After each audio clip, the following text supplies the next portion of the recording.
Welcome back, history enthusiasts, to another exciting journey through the annals of time. Today we delve into the epic and tumultuous saga known as the 100 Years' War. This century-spanning conflict between the kingdoms of England and France was a clash filled with daring knights, cunning tactics, and epic battles that would shape the course of European history. The 100 Years' War can be divided into three distinct phases, each with its own unique character. The first phase, called Edwardian, featured the battles of Crécy and Poitiers, which saw the English longbowmen rise to prominence, wreaking havoc on the French forces with their deadly arrows, as the legends of Edward III and the Black Prince emerged. The second Carolinian phase started with a balance between the two sides, and soon spilled into Spain and beyond, immortalising John of Gaunt and Bertrand de Guesclin, as well as the English chevauchés and the French professional troops with the battles of Cocherel and Port-Villon. The third Lancastrian phase started with a devastating English victory at Agincourt by King Henry V. A civil war within France between the Burgundians and the Armagnacs began, but the country was saved by the famous heroine Joan of Arc, who turned the tide at Orléans, allowing Prince Charles to regain the throne, and then win the war with the battles of Patay, Formigny and Castillon, marking the end of this epic conflict and the reclamation of French territories. We're going to talk about all of this in this video, so buckle up for an exhilarating ride through history as we explore the 100 Years' War, its main battles, and incredible stories of various characters that make it one of the most epic chapters in the Chronicle of Warfare. Let's embark on this journey together and relive the battles and legends of the past. It's a mission also taken up when it comes to conflicts closer to today with the epic battles presented by our sponsor, War Thunder.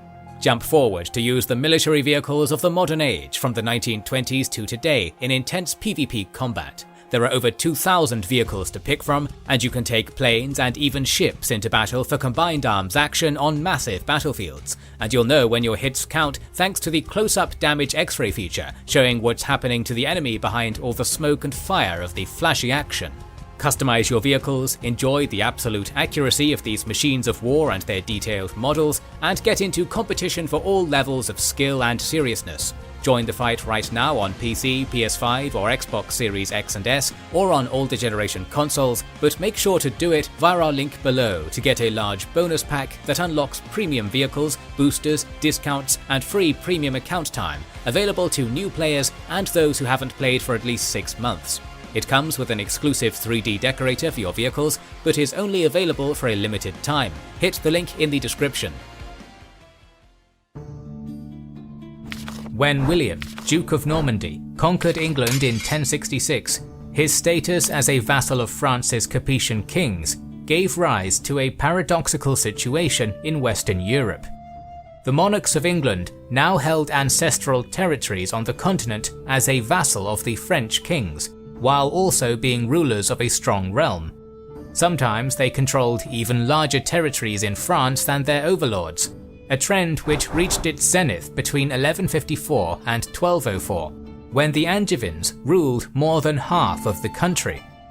This didn't last for too long, however, as a succession of strong French kings, beginning with Philippe II Augustus, gradually conquered more territory, and by 1224, all English possessions on the continent, save for Gascony in the southwest. This narrow strip of maritime territory had grown prosperous under English rule and developed into an important source of royal income through the wine trade, often raising more in annual revenue than England itself. Gascony's population valued the connection it had with the island monarchy, and were not French as we know the French in our time. The duchy's language in the Middle Ages was a separate Gascon tongue, and its people had little to no ties with the people of northern France or its Capetian monarchy. Contemporary author Jean Froissart goes so far as to call the inhabitants the English. In 1259, King Henry III was forced to sign the Treaty of Paris, in which he renounced his claims on most continental lands, but was confirmed in his status as overlord of Gascony, but only as a vassal of the French kings, to whom he was obliged to pay homage. This is widely thought to be one of the factors which made the 100 Years' War inevitable. Despite the peace, a number of dynastic and territorial wars over the next half-century ratcheted up the tension between England and France even more, giving both sides experience in raising armies and waging war. This state of affairs probably would have continued for a long time, but on January 31st, 1328, Charles IV, the last king of the main branch of the Capetian dynasty, died without a male heir and left his kingdom in a dynastic crisis. Despite the fact that the English king, Edward III Plantagenet, was a nephew of the dead king, the French lords decided that his cousin, Philippe of Valois, which was the cadet branch of the Capetian dynasty, would inherit the throne. To justify it, they cited the ancient Salic law which prevented women from inheriting any land, a ruling which affected Edward because he was related to Charles IV through his mother Isabella. Edward at the time was young, and England was under the control of Isabella and her lover Roger Mortimer, so in 1329 he paid homage to Philippe VI. A year later, the now majority-age Edward and his supporters slew the despised Roger Mortimer and exiled Isabella to Norfolk, which allowed him to assume control of his kingdom. The newly minted English king marched north in 1333 and crushed France's Scottish allies at Halidon Hill, leaving David II to seek refuge in Paris at his allies' invitation, who then announced that any future talks must take Scotland's interests into account. Edward was not amused, and thereafter considered the French king, his nominal overlord, an adversary. This is probably what led England's king to grant the fugitive French count Robert d'Artois refuge in 1336. He had been found guilty of poisoning his aunt in a dispute over the inheritance of the eponymous County of Artois, condemned to death and then chased out of France.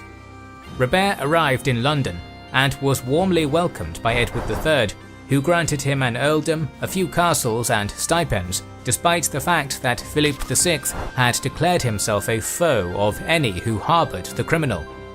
When Philippe sent a demand to Edward through the Seneschal of Aquitaine, ordering his vassal to surrender Artois, the demand was rejected and both parties began preparations for war.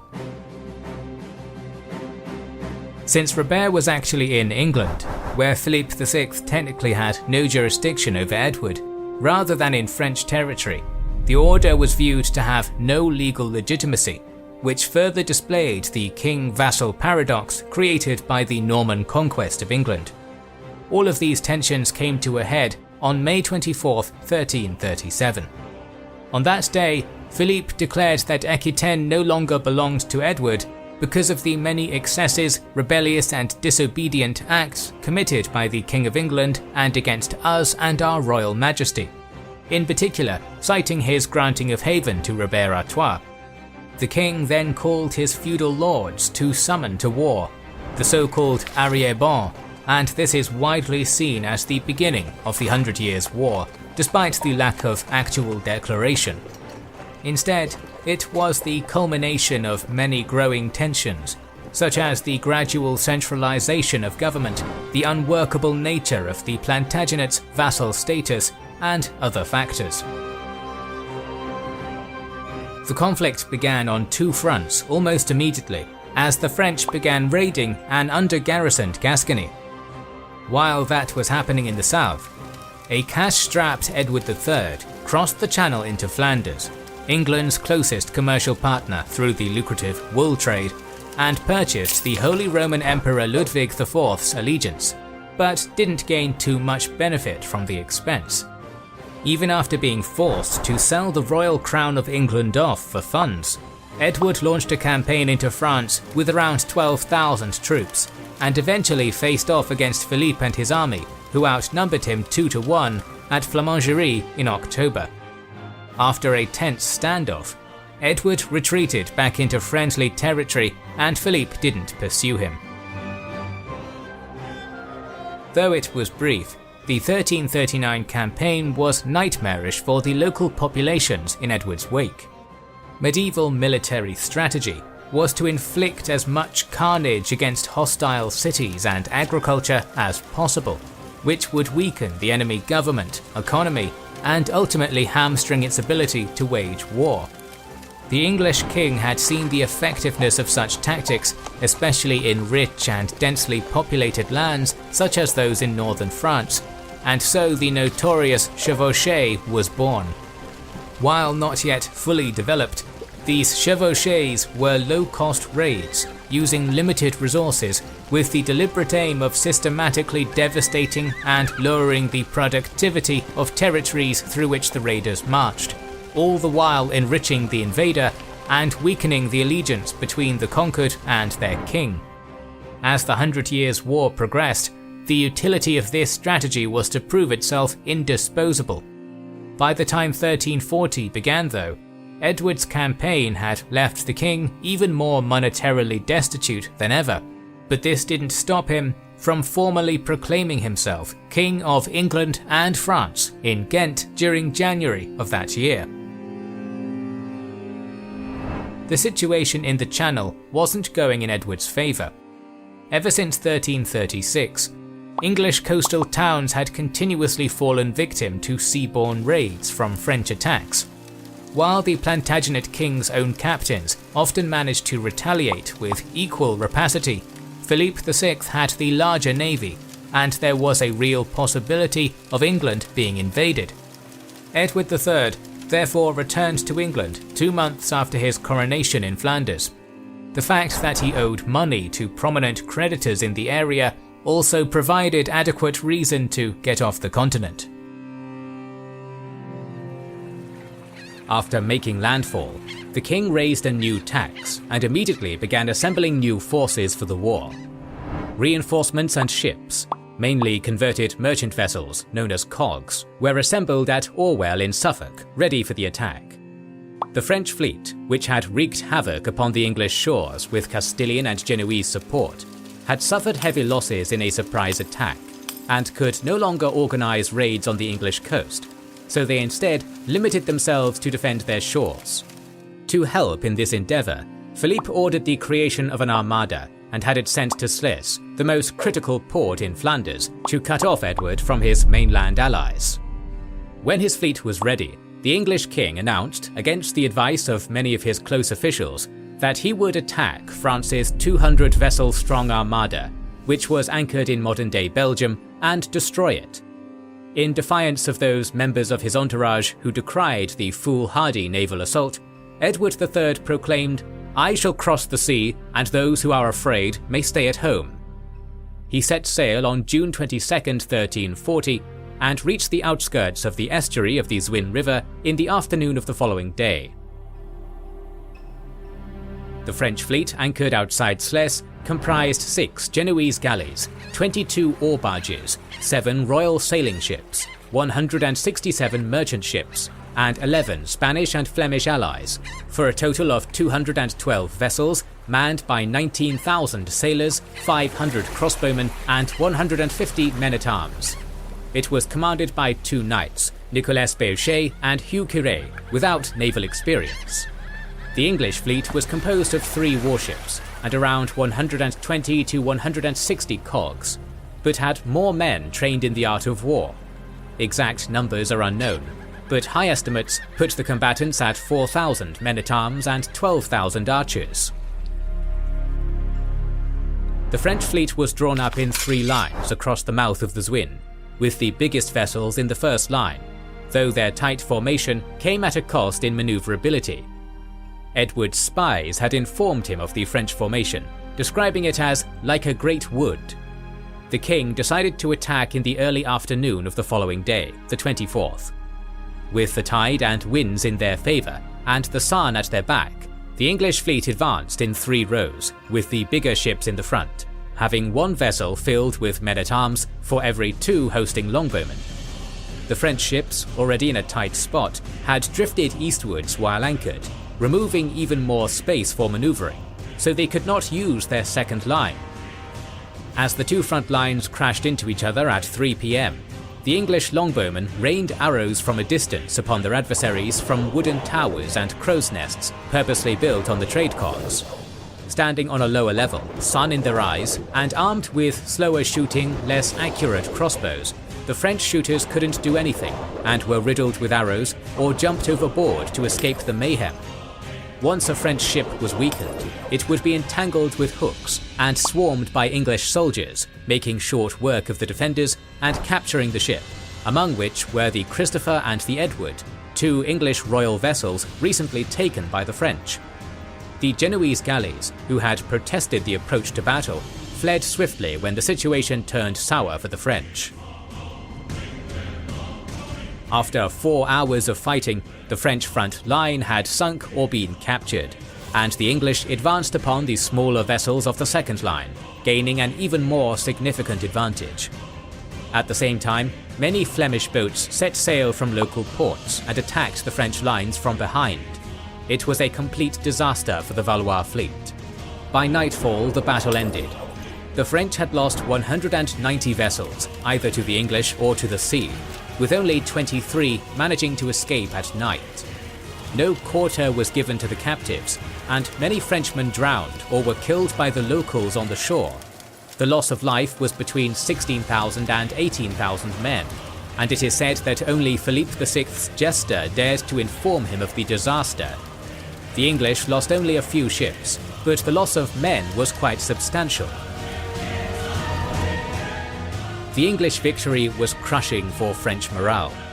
The French army had campaigned in the Scheldt Valley in early 1340 against the Count of Hainaut and Flemish rebels, and now had to move to Arras to cover the entrances to the French kingdom. Edward decided to attack northern France in a two-pronged attack, with his Flemish and Imperial allies. The king would lead the bigger contingent to Tournai and besiege it. Meanwhile, a second army, placed under the command of Robert d'Artois, would be sent to Saint-Omer, as it was believed he still had many allies in the region. D'Artois arrived near Saint-Omer on the 16th of July, but he had been preceded the previous day by Eudes, Duke of Burgundy, and Count of Arras. The Duke reinforced the town, and would be followed a few days later by the Count of Armagnac, bringing the number of defenders to 3,000 men-at-arms and a few thousand militia. Robert d'Artois was accompanied by 1,000 longbowmen, 10 to 15,000 poorly equipped Flemings, and a few hundred men-at-arms, who razed the town of Arques and made camp there. By the 26th, Robert knew that the main French army was approaching, so he offered battle to the garrison, hoping to draw them out. He placed himself on the right wing, with the archers behind him, while the centre and left flank were manned by Flemish soldiers from minor towns of southern Flanders, with a contingent in reserve. In front of them, he ordered hidden obstacles to be built against cavalry charges. The Duke of Burgundy had ordered to stay behind the walls, as he knew the king would soon arrive. But after a few hours, a contingent of eager knights, with part of the garrison, sortied out and attacked the Flemish left flank. The French were swiftly repulsed, partly thanks to the defensive positions, but once the Flemish began to pursue them, they regrouped and charged again, beginning a vicious melee that lasted all afternoon. Seeing this, the Duke of Burgundy and the Count of Armagnac decided to join the fray, and they burst out of the gates. The Count and his retinue of 300 heavily armoured knights smashed into the Flemish left side, decisively cutting them to pieces. The second line began to flee back to the camp, and was pursued and cut down, with around 8,000 perishing.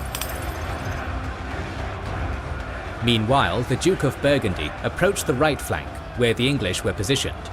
Seeing their approach, Robert d'Artois ordered a charge against the Burgundians, who were surprised.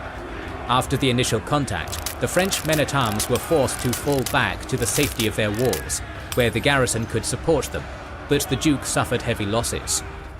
While returning to the camp at nightfall after their victory, the English crossed paths with the jubilant French, who had just pillaged the enemy camp. It was dark, and both sides were too tired to continue fighting, so they just passed each other, where a surprised Robert d'Artois could attest to the massacre and loss of the camp. The day after, he had to follow his fleeing allies and return to Edward in good order. Following the battle at Saint-Omer, the French army slowly approached Tournai and encamped at Beauvais by the start of September. Edward and his allies had besieged the town of Tournai from the 23rd of July, battering the walls with siege equipment, assaulting the walls, and raiding the countryside. But the town stood firm. With his enemies in the vicinity, but strapped for cash, Edward wanted to confront his enemy, but his allies were less keen. After some weeks of negotiation, the siege was lifted by the 24th, and the Truce of Eplechamps was signed. In England, Edward was confronted by his many creditors and lashed out at his tax collectors and ministers. At this point, the 100 Years' War transformed into a proxy war, when Duke John III of Brittany died in April of 1341. In the previous year, the old childless duke had promised the duchy to his half-brother John of Montfort and the French noble Charles of Blois, married to his niece Jeanne de Penthièvre. Thus, Charles and John claimed the throne when he passed away, making the ensuing civil war inevitable. Montfort made the first move and entered the capital of Nantes in May 1341, taking possession of the ducal treasury. He then took control of the eastern part of the duchy, while the central and northern regions were ruled by great feudal nobles and were out of his reach. Generally, the duchy's merchants and peasantry largely supported John, while the higher nobility sided with Charles. The garrisons of the Breton towns were confused about the situation and did not know what to do. Some opened their gates while others resisted. By the end of the summer, Montfort was in control of much of the duchy. The French king was, in the beginning, uncertain about what to do, more preoccupied with preparing for the impending end of the truce with the English, which would be extended for another year. Still, rumours that John of Montfort would pay homage to the English king pushed him to have the Parisian Parliament declare the duchy in favour of Charles of Blois. He prepared for an invasion of Brittany, thus pushing Montfort further into English hands, though no help materialised that year. In autumn 1341, a strong French army gathered in the Loire Valley and advanced towards Champtocé, laying siege to it. Montfort rode out with his retinue to relieve the city, but after 2 days of bloodshed, the Breton noblemen had to retreat. After capturing Champtocé, the French army advanced down the valley until they reached the Breton capital of Nantes, where a short siege ensued. Still, once the citizens threatened to rebel, Montfort had to surrender himself to his adversaries, who imprisoned him after failed negotiations. Charles of Blois could then occupy most of the eastern half of the duchy, with many of Montfort's old supporters flocking over to him. Jeanne of Flanders, Montfort's wife, took control of her husband's party and treasury and retreated to Finistère, where she waited for English reinforcement in the spring of 1342. For Edward, this was a great opportunity. As well as opening up another front against Philip VI, Edward's geopolitical interests were served by getting involved. English trade, reinforcement and communication routes by sea to Aquitaine went around the coast of Brittany, and a hostile ruler in the duchy might sever those vital connections.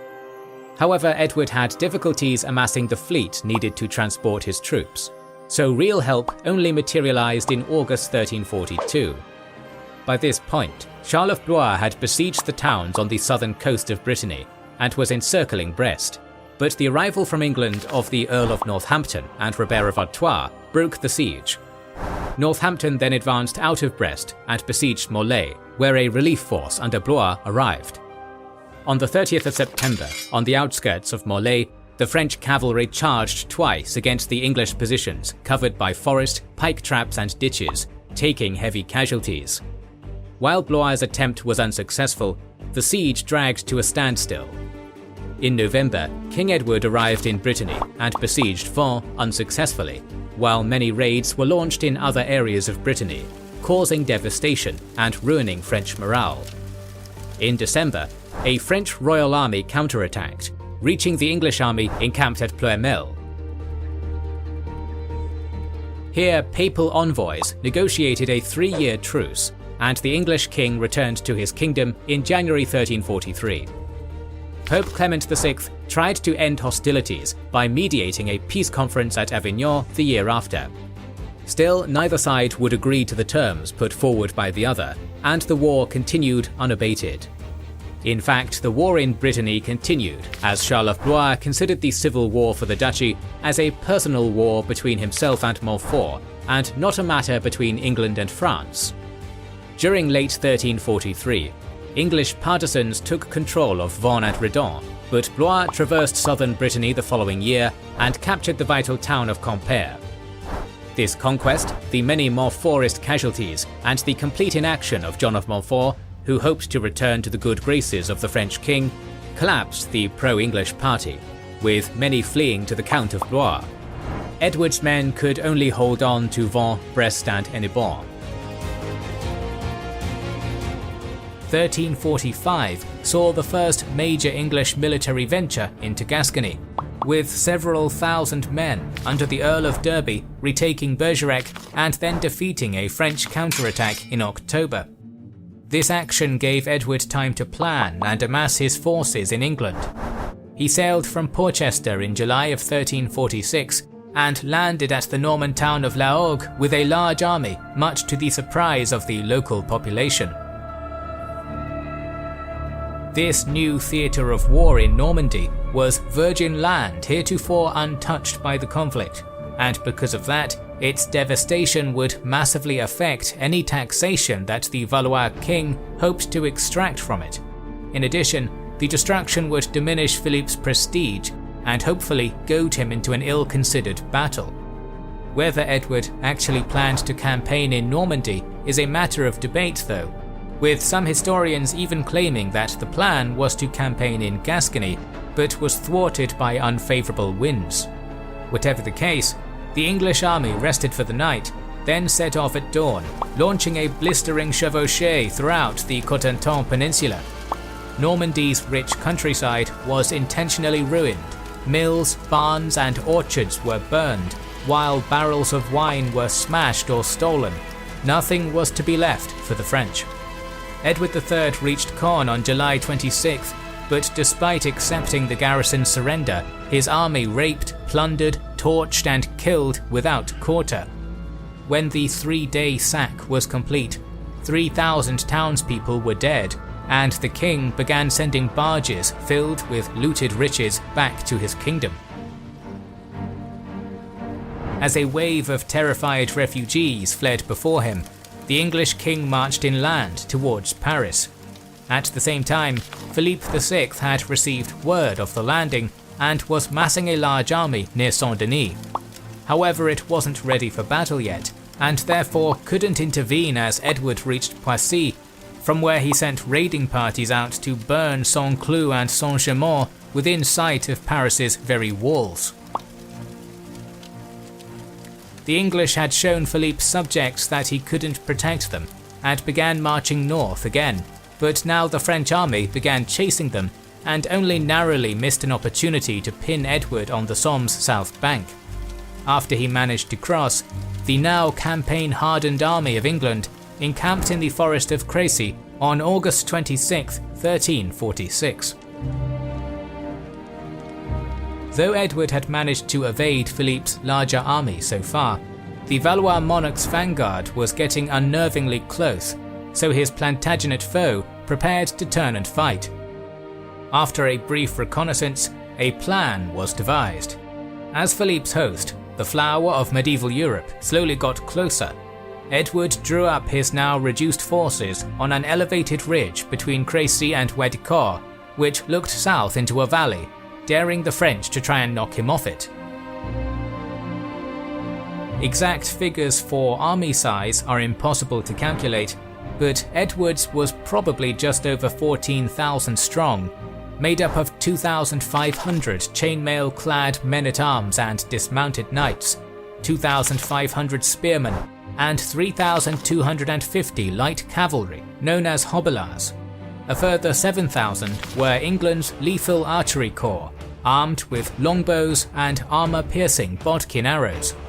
Since the reign of Edward I, every English village had been tasked with contributing men to the National Reserve of Archers precisely for this kind of battle, and were legally obliged to train in the longbow's use each week. This force was divided into 3 groups. 2 were in front on the left and right. The former was commanded by Earls Arundel and Northampton, while they followed Edward III's son, the 16-year-old Black Prince, into battle. The King's division remained in the rear as a strategic reserve. All three had infantry in the centre and longbowmen on the flanks, while fronted by a series of pits, trenches and stakes to serve as a defence. Edward went in among his men, inspiring and encouraging them, so that men who were inclined to cowardice became brave, whilst also warning them not to plunder until he gave permission, as doing so would endanger the army. Morale and discipline taken care of, the king allowed his troops to break ranks so they could sit, eat and replenish their strength before battle was joined. The king himself took up command of the field on an elevated windmill near his reserve division. Philippe's strung-out French army began its approach by late afternoon, consisting of just over 30,000 troops, 12,000 mounted knights, 12,000 infantry and 6,000 crossbowmen. Since the sun was about to set, and the army was exhausted from the day's march, France's Valois king intended to heed the counsel of his outriders to encamp for the night and attack at dawn, when the soldiers would be better rested and prepared. However, a combination of chivalric pride and Philippe's lack of control created a situation where he had to attack. It was close to 6 p.m. by the time Valois contingents began their assault. First to advance up the ridge were the Genoese and French crossbowmen, who lacked their protective Pavese shields. As they went forward, a short but incredibly intense thunderstorm soaked the battlefield, slowing them down. The English longbowmen had the longer range, and as soon as the crossbowmen were within it, they stepped forward and let loose a storm of arrows, slaying a great number of their French counterparts and setting the rest to flight. Witnessing what they had saw as detestable cowardice from their fleeing skirmishers, the Count of Alençon bellowed, "Ride down this rabble who block our advance!" At which point the first contingent of knights charged forward and unceremoniously cut down their own infantry. This pointless exertion bogged down the knightly advance and left it struggling at the base of the ridge. At this range, the longbowmen loosed with deadly precision, slaying the French and panicking their horses, the latter helped by 3 organ guns which made a clamour of noise. Though some of the heavily armoured warriors managed to reach the English line, they were hacked to pieces by Edward's dismounted knights. The first charge had been a complete disaster, but the day was not yet over. Undaunted by the initial failure, France's mounted knights continued to mount charges on the English line, putting particular pressure on the English right flank, where the young Black Prince was almost killed. Almost surrounded by the superior numbers of his enemy, the Black Prince sent for help from his father, who refused and famously stated, "Let the boy win his spurs, for I want him, please God, to have all the glory." After a while, however, the king did send 20 hand-picked knights to assist his son, who found that the Black Prince's contingent had already managed to repulse the charge and were now recovering before the enemy returned.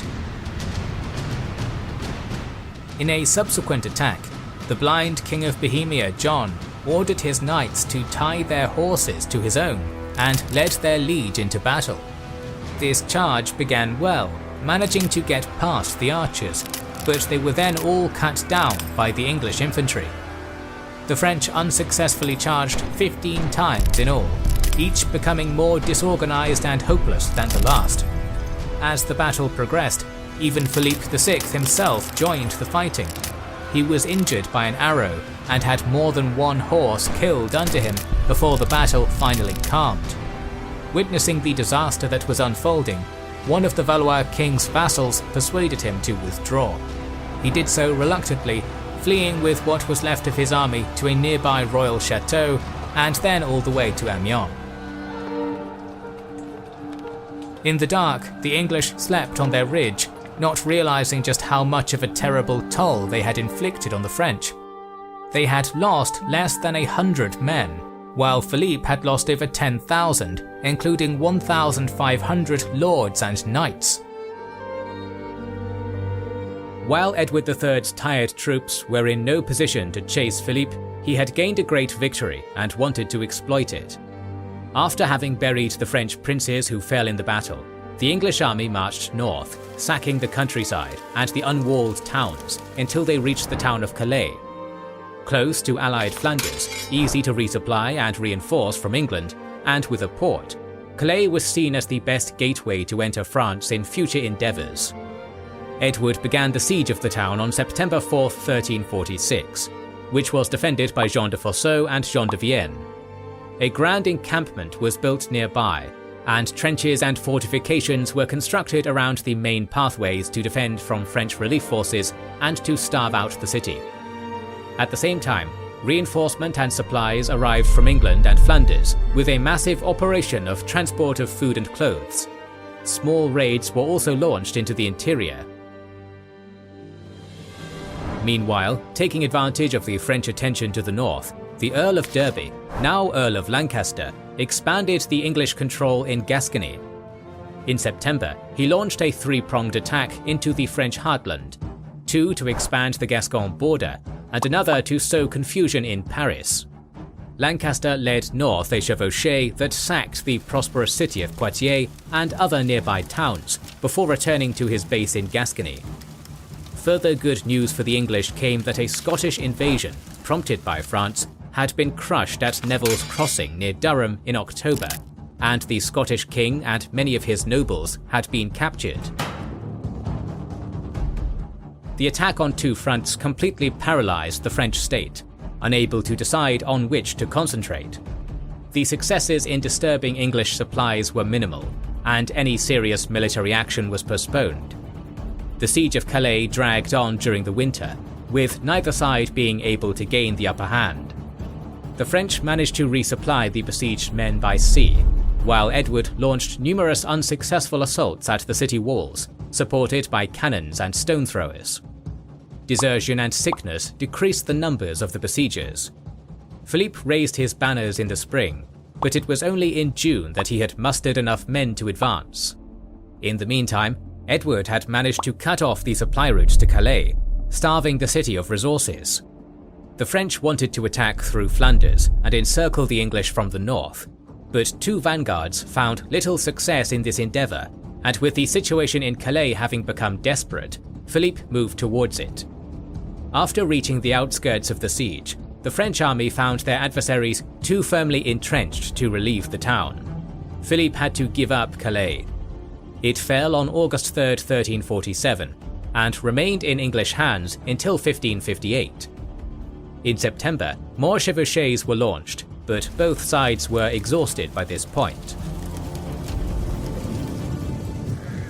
Following the glorious victory of Edward III at Crécy, and his capture of Calais a year later, the English, who had once been the most timid of all the uncouth races, were now considered by Petrarch as the most revered warriors of Europe. Nevertheless, such glory didn't pay Edward's bills, and the war's massive cost convinced the king to withdraw from the continent and return to England after the Truce of Calais was agreed on September 27, 1347.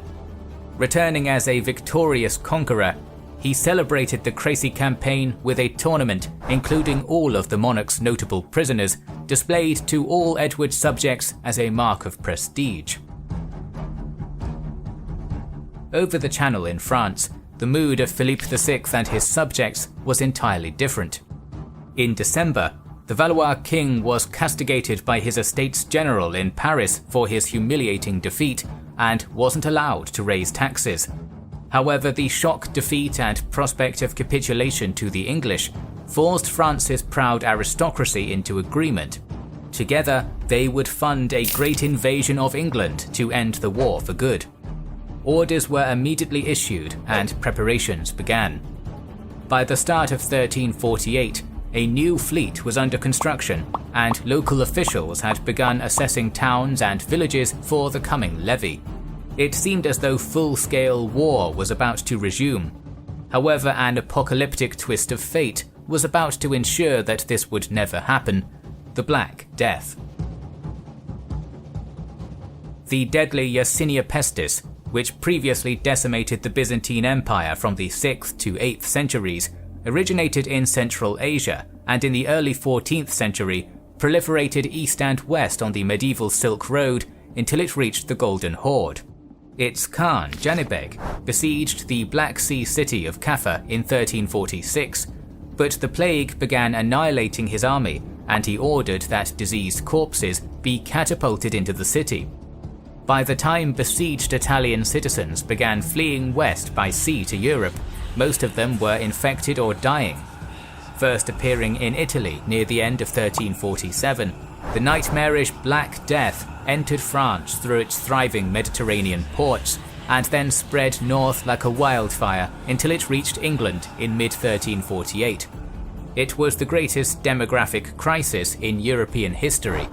Untold thousands perished, from the highest noble to the lowliest peasant farmer. The agrarian economy fell apart and the tax base collapsed. Overall, it is estimated that a third to half of Europe might have been killed by this first wave of the plague. Many on the continent believed that the world itself was ending. By 1350, the resulting shortage of men and money from the first plague wave stalled the war for the foreseeable future, as both realms tried to recover from the disaster. In late August of that year, King Philippe VI died, leaving the devastated plague-ridden kingdom to his son, the Duke of Normandy, who took the throne as Jean II. If that wasn't bad enough, a fleet of French-allied Castilian mercenaries, which had been threatening Edward's trade with Flanders and link with Gascony, was beaten by the English at Winchelsea. With the exhaustion of both England and France, back-and-forth diplomacy was the order of the day, while at the same time Edward's countrymen continued to intervene in the ongoing small-scale action of the Breton Succession War. In fact, in Brittany, the situation had changed in favour of the English, as Charles of Blois had been captured and his forces annihilated by English and Montfortist forces in 1347. But lack of soldiers and the subsequent plague halted most campaigns in the duchy. What followed was a series of minor conflicts between the partisans of the Blois and the Montforts. On the 26th of March 1351, a duel was agreed upon between the Blois commander Jean de Beaumanoir and the English commander Robert of Bamborough. The Combat of the 30, as it was remembered, took place between the castles of Josselin and Ploermel, which pitched two teams of 30 knights and men-at-arms against each other. After a melee that lasted all day, the English had lost 8 men and were forced to surrender, while the French had lost at most 6. The motives for the start and outcome of the duel elude us, and the duel had little influence on the outcome of the war. But the event became subject to a long and famous Breton ballad, and is one of the better-known episodes of chivalric duels of the war. In 1352, a French army under Denel entered Brittany and was confronted by the English lieutenant Sir Walter Bentley. The two armies met near the village of Moron on the 14th of August 1352. The English, less than 1,000 men, were located on top of a small hill, with a hedgerow at their back, archers on the wings, and dismounted men-at-arms in the centre. They refused to surrender when called to. Denel, whose army greatly outnumbered his adversaries, sent his cavalry against the English right flank, while his men-at-arms attacked the other two units. The cavalry charge successfully cut through the archers, who fled, and opened Bentley's centre to a double-sided attack. While the men-at-arms desperately held on with the bushes at their back, the archers on the left repelled their assailants, who fled down the hill, creating an opening for their companions. The English centre counterattacked on the French right flank, and forced the enemy to retreat, who were picked off by the English longbowmen. The casualties were high on both sides, but were especially catastrophic for the French, who lost their commander and many Breton knights loyal to the French cause. Having heard of the defeat, Charles of Blois agreed with King Edward. In exchange for being recognised as Duke of Brittany, Charles would pay a huge ransom for his release and declare Brittany neutral in the war. Although the agreement was not strictly kept, Brittany was under English influence for the following years. Still, the attritional war between the two rival claimants remained. In 1353, the English king announced that he was willing to abandon his claim to the French throne in return for all of Aquitaine, as his ancestors had ruled it, Normandy, and suzerainty over Flanders. Jean II accepted the terms at first, but reneged soon after, possibly having been playing for time. The war finally flared up again when England began correspondence with the maverick King of Navarre, Charles II the Bad, who, as a snubbed grandson of Louis X, had an even greater claim to the French throne than Edward. Emboldened by his new English ally, Charles felt confident enough to act against a hated enemy, the Franco-Castilian Constable of France, Don Carlos de la Cerda. King John II had given him the great county of Angoulême as a fief, lands which Charles considered his personal property. Hungry for vengeance, Charles had the constable lured into one of his own estates in Normandy, where the unfortunate victim was hacked to death. The Navarrese king then proudly proclaimed, "Know that it was I who, with God's help, killed Carlos of Spain." Jean II was furious that his favourite had been slain, but that was overruled by his fear of encirclement by Edward III and a disgruntled ruler of Navarre with a good claim to the throne of France. Aiming to resolve the dispute, the French and Navarrese kings made a tentative peace in 1355, but it was clear that Charles wasn't satisfied. Seeking to take advantage, Edward III decided to resume military operations now that the worst effects of the plague had receded. Also at the start of the same year, prominent members of the Gascon nobility sailed north to attend the birth of their king's son Thomas. They had brought bad news and asked for assistance. Ever since 1352, Edward's hereditary lands in Gascony had been under continuous attack by the French king's lieutenant in the southwest, Count of Armagnac, Jean I. The incursions had made such progress that by May of 1354, Armagnac forces were encamped only a few days' march from the region's capital, Bordeaux. The understrength Gascons needed help, so the English king ordered his son, Edward of Woodstock, to raise an army and sail to southern France. The Black Prince and his 2,700 professional English troops arrived in Bordeaux in September 1355 and absorbed a further 4,000 Gascon reinforcements there. At about the same time, the French king ordered a general mobilization of forces. It wasn't in time to save the south of his kingdom. Around October 5th, the Black Prince's army departed Bordeaux on what would become known as one of the greatest chevauchées ever launched. Marching in 3 parallel columns to maximize destruction, the raiding force went 100 miles south before swinging east, crossing the River Gers and entering Armagnac territory. There, Edward's army began mercilessly slaughtering every living creature it came across, torching everything that would burn and smashing everything that wouldn't, to ensure that this land would not assist the French war effort for years to come. His foe, the outnumbered Count of Armagnac, remained in fortified Toulouse as his enemy passed by, watching as they forded 2 nearby rivers and arrived at Carcassonne on November 2nd. That city attempted to bribe the Black Prince with 250,000 gold coins, but he responded by ravaging its suburbs before moving on, reaching Narbonne on the Mediterranean coast by the 8th. After desolating its entire outer city and agricultural hinterland, the Prince of Wales's army withdrew back towards Gascony, shadowed by, but not challenged by, 2 smaller French armies. Whilst only suffering minor casualties, this great raid had destroyed over 500 settlements, drastically reduced Jean II's tax revenue, and doomed his military reputation. With his soldiers billeted along Gascony's northern marches, the Black Prince occupied the winter with administrative and governmental matters in the duchy, dealing with friendly feudals and internal disputes within the Gascon lands. While he was doing this, both sides embarked on small-scale military expeditions, taking and retaking castles. The French are said to have retaken 30 fortifications during this time. The level of success that the first chevauchée enjoyed, and fresh reinforcements from England and from new allies in North Gascony, made it clear that a second assault into the French lands would be undertaken.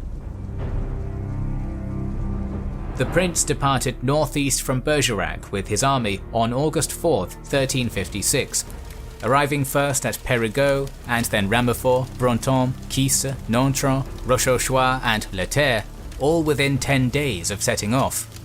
Despite once again leaving a swathe of destruction in its wake, when the Black Prince's army reached Bellec on August 16th, it was ordered to do no damage at all, as it belonged to a noble related to the English royal family.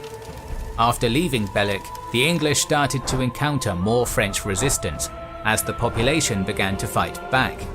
Nevertheless, on the 24th, Edward reached Issoudun, but failed to take the fortified city, moving on after razing its suburbs. 4 days later, as the army was nearing Vierzon, a flying column of 200 raiders skirmished with a French reconnaissance party and took a few prisoners. From them, they learned that to the north, John II was rallying a massive army and was about to march against the Black Prince. To see why Jean had been delayed so much, we'll have to turn back the clock a bit to early 1356, where events in the north of France were considerably impacting the situation. Since his tenuous peace with the French king, Charles the Bad had managed to pry even more concessions from the monarch by intentionally spreading rumours that he was going to flee to Edward III, thereby increasing Jean's desperation to keep him in line. However, this time the Navarrese king pushed his luck too far, as his amiability with the French Dauphin, Charles, made King Jean paranoid that they were plotting to overthrow him. So in April 1356, the French king stormed into Rouen with his men, beheaded 4 supposed conspirators, and imprisoned Charles. This led to an alliance between the latter's brother Philippe and the King of England, which in turn gave Jean the excuse he needed to confiscate Navarrese holdings in northern France. On July 12th, he began trying to take them by besieging the town of Breteuil, a move which locked the king in place, with greater threats materializing to the north and south, as the Black Prince was preparing another destructive chevauchée, while Normandy itself was invaded by Henry, Duke of Lancaster. This was designed to split French attention more than anything else, and after resupplying a few of Philip's besieged castles, Lancaster went to Penthièvre in order to continue his distraction tactics. To his credit, at this critical juncture, King Jean II acted decisively. After a month of his pointless siege of Breteuil, he realized that events in the south desperately required his immediate attention, and concluded the siege by paying the Navarrese to surrender. With that done, the Valois king marched to Chartres and called his nobles to service. The Prince of Wales learned of this during the 3 days his army remained in plundered Vierzon, and realized he was about to be chased. Knowing that he had to get back to friendly territory as soon as possible, Edward immediately started withdrawing west along the Cher River, but was delayed for 5 days in a siege at Romorantin, and a further 4 days waiting for the Duke of Lancaster's unsuccessful attempt to link up with him. All of this gave Jean's army the time it needed to catch up with the Black Prince's plunder-laden forces, and by the time the latter reached La Haye, his army was only a day's march behind. Rather than coming up behind the English, Jean, using his better knowledge of the area, decided to remain east of the Vienne River and then cross at Chauvigny with a cavalry-heavy portion of his army. When the prince learned he'd been overtaken on the 16th, he tried to march off-road to evade Jean, but an encounter the next day between outriders at La Chaboterie made it clear there was no real chance of flight. The battle was inevitable. Edward's army camped for the night in a nearby forest. They emerged the next day and seized a hilltop position about a mile in front of the French, who had spent the night camped in battle formation.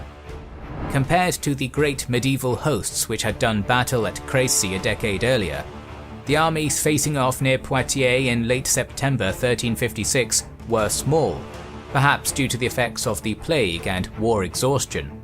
Edward of Woodstock's previously retreating chevauché army was made up of just over 6,000 troops, 1,000 mainly spear-armed Gascon infantry, 3,000 English men-at-arms, including mounted knights and their squires, and just over 2,000 Anglo-Welsh longbowmen wielding their infamous ranged weapons. These troops were divided into 3 mixed divisions of 1,500 soldiers each on the left, right and in the centre, while about 1,000 remained in a rearguard reserve.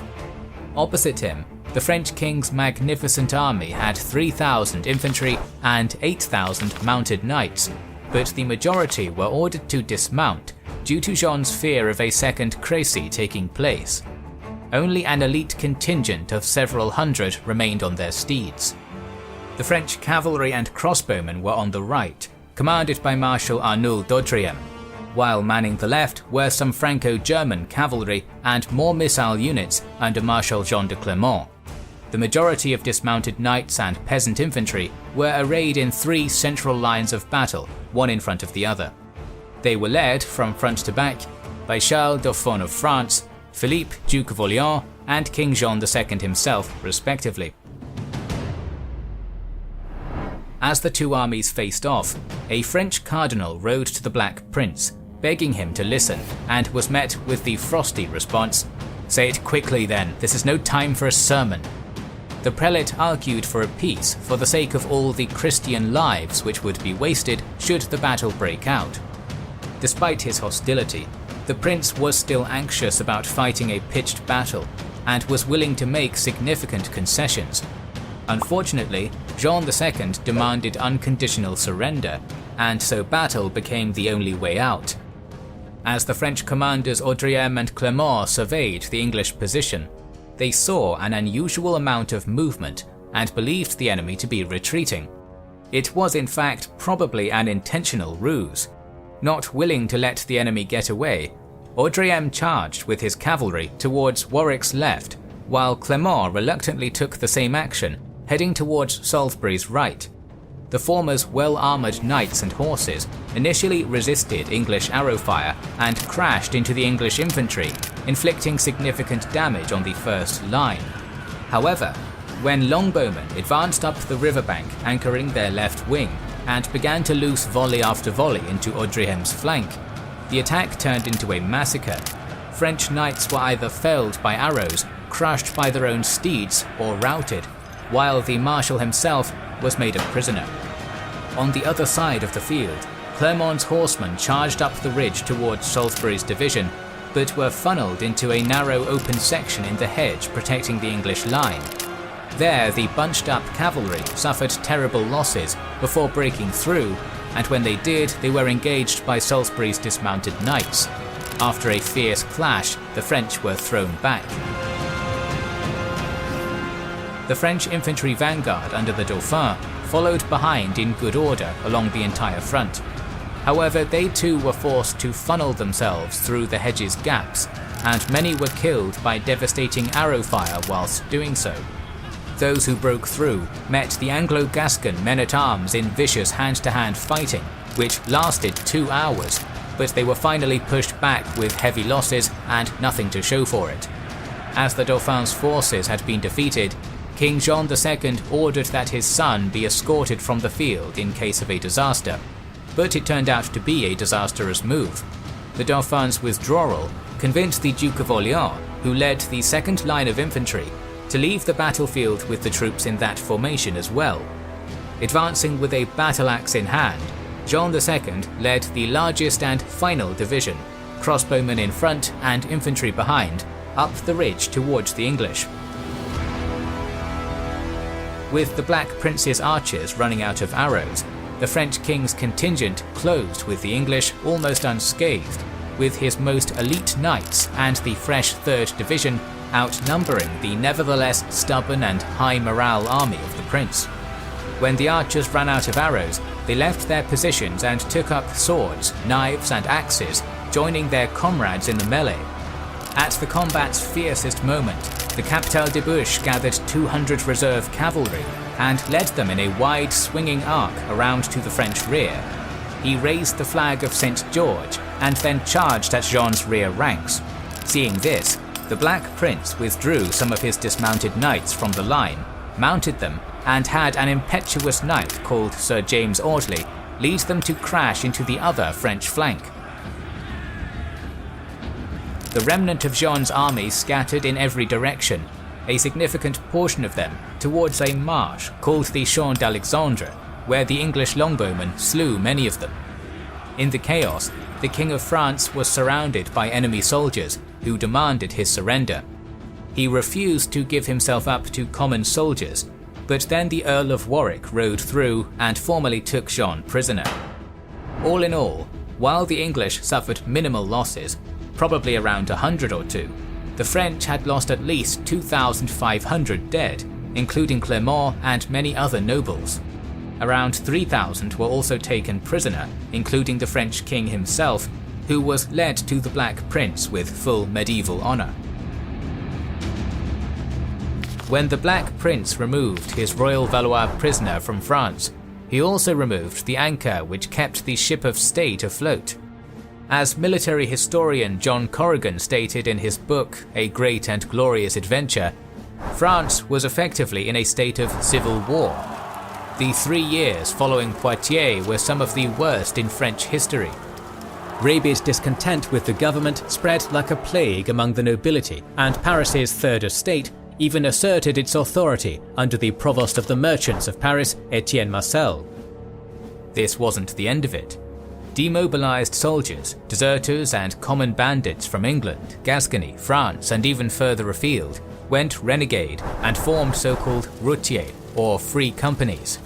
These bands of armed men roamed and ravaged the lawless countryside almost at will, serving any who would pay them, and sometimes even setting themselves up as robber barons in their own right. They would remain a problem for decades to come. Even in lands where feudal control was maintained, it didn't do France any good. Extortionate ransom payments paid to the English for the swath of high-born prisoners taken at Poitiers prompted a ruthless tax hike, and this finally inflamed the peasants into a revolt. A horrific bloodletting, known as the Jacquerie, began in the Oise Valley, with peasants lynching and murdering any noble they could get their hands on. The uprising lasted for weeks, before Charles of Navarre brutally put it down. Threatened by another large assault by Edward III, the beleaguered Dauphin signed the Treaty of Bretigny in October 1360, giving the Plantagenets all of Aquitaine, Ponthieu and Calais in return for the English king's renunciation of his own claim to the French throne, in addition to a £600,000 ransom for Jean's return. When 2/3 of the ransom had been paid, John II was allowed to return to France. However, one of his imprisoned sons escaped contrary to the agreement, which prompted the French king to voluntarily return to Edward's captivity in exchange for the younger Valois. He finally died there in 1364 and was succeeded as king by Charles V. The coronation of the young king was preceded by an important success. Following the death of the last Capetian Duke of Burgundy in 1361, the duchy had returned to the Crownland, and John II had given the title to his son Philippe the Bold. Another pretender to the duchy was the Navarrese King Charles, whose claim was ignored. Insulted by this snub, and harbouring rancor against the French crown from his previous years of unsuccessful scheming, he decided to prepare an army under the command of Captal de Buch.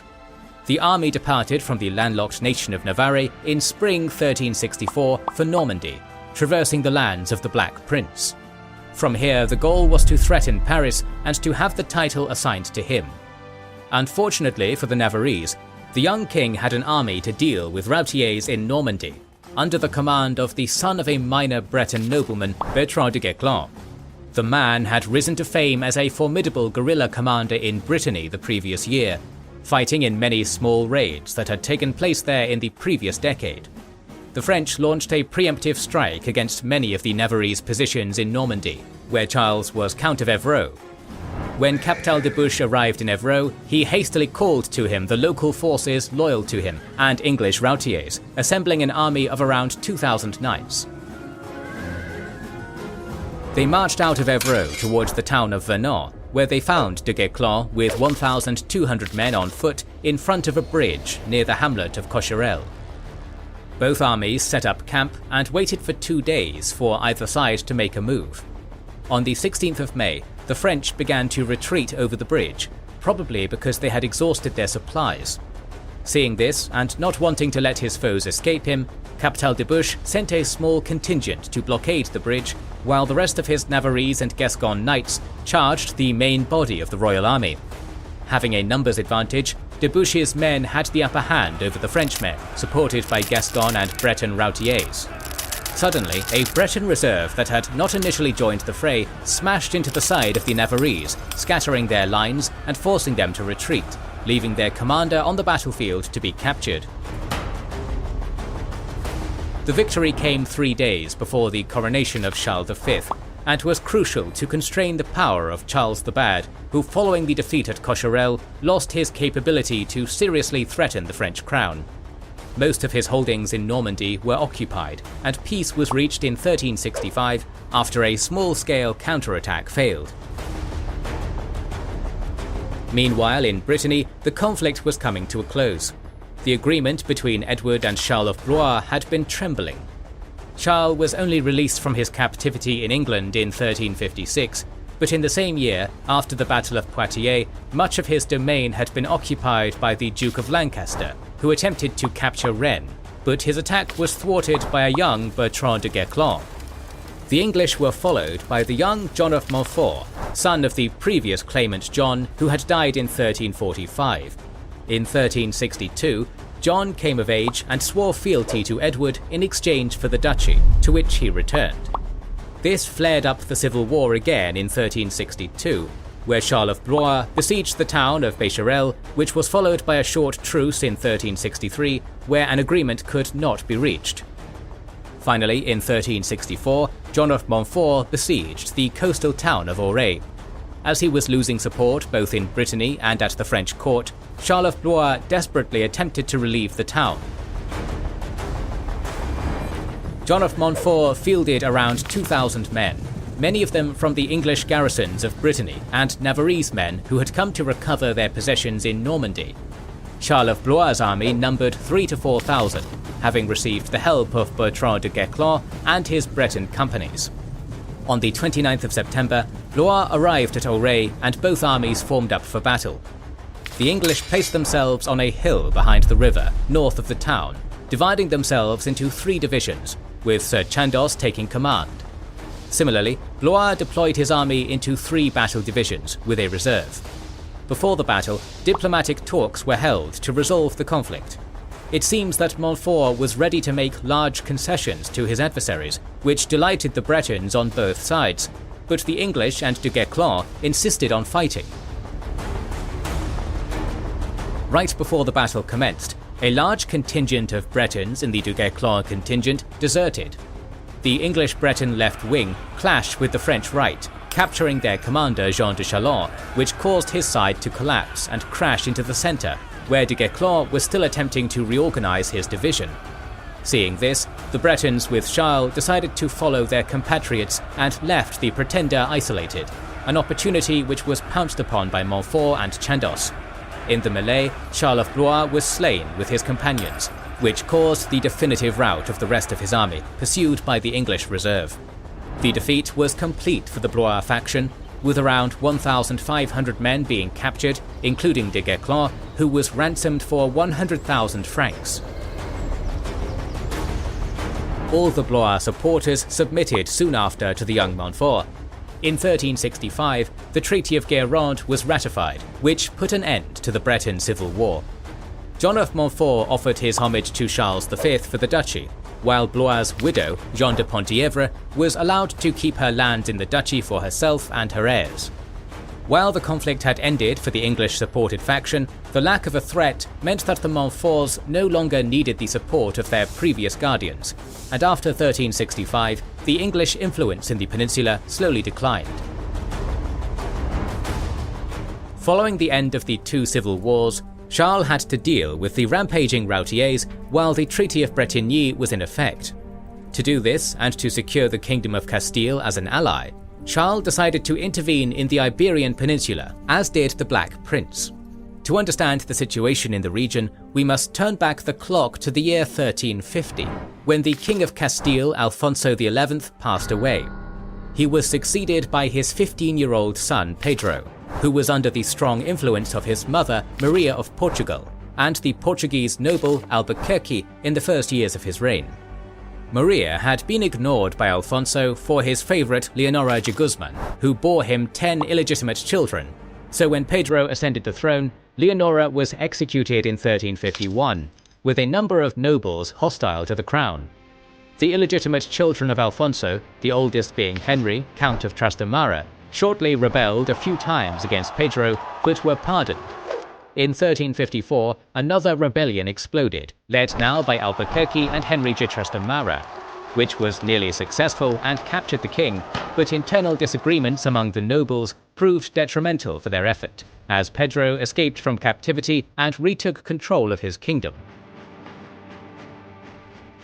In 1356, war broke out between the kingdoms of Aragon, ruled by King Pere IV, and Castile, known as the War of the Two Peters, officially over Aragonese piracy in Castilian ports, but in reality it was a conflict fomented by the Aragonese, who saw a moment of weakness in its rival and wished to conquer the disputed region of Murcia. After an unsuccessful attack against Ibiza in 1352, Pedro moved into Aragon with blistering chevauchés, or cavalgadas, and occupied the town of Tarazona. After the swift action at the start of the war, the conflict soon slowed down, where some short truces were often brokered by Pedro in low-intensity operations and sieges along the border, where captured Aragonese towns had their population expelled and repopulated with Castilian settlers, while Aragonese counterattacks were mostly organized by the exiled brother of Pedro, Henry de Trastamara. In 1359, the Castilians were defeated at the Battle of Araviena, but by this point, Castilian soldiers had occupied large swaths of Aragonese land, and a Castilian fleet, with Portuguese and Granadan contingents, came to threaten Barcelona. In 1361, after a coup in Granada had toppled Pedro's ally Mohammed V, the Castilian king was forced to seek a truce, where he relinquished his conquests in Aragon. Pedro then moved to Granada, where he reinstated his ally to the throne, and in 1362 he broke the truce, capturing by surprise the town of Calatayud, and once again Castile occupied much of western Aragon, and Pedro's troops came to threaten Valencia in 1364. Meanwhile, the Castilian and French courts' relations were bad. Pedro had married Blanche of Bourbon, cousin of John II, in 1353, but 3 days after the marriage, he had abandoned her for another woman and imprisoned her in a castle where she would die in 1361 in mysterious circumstances.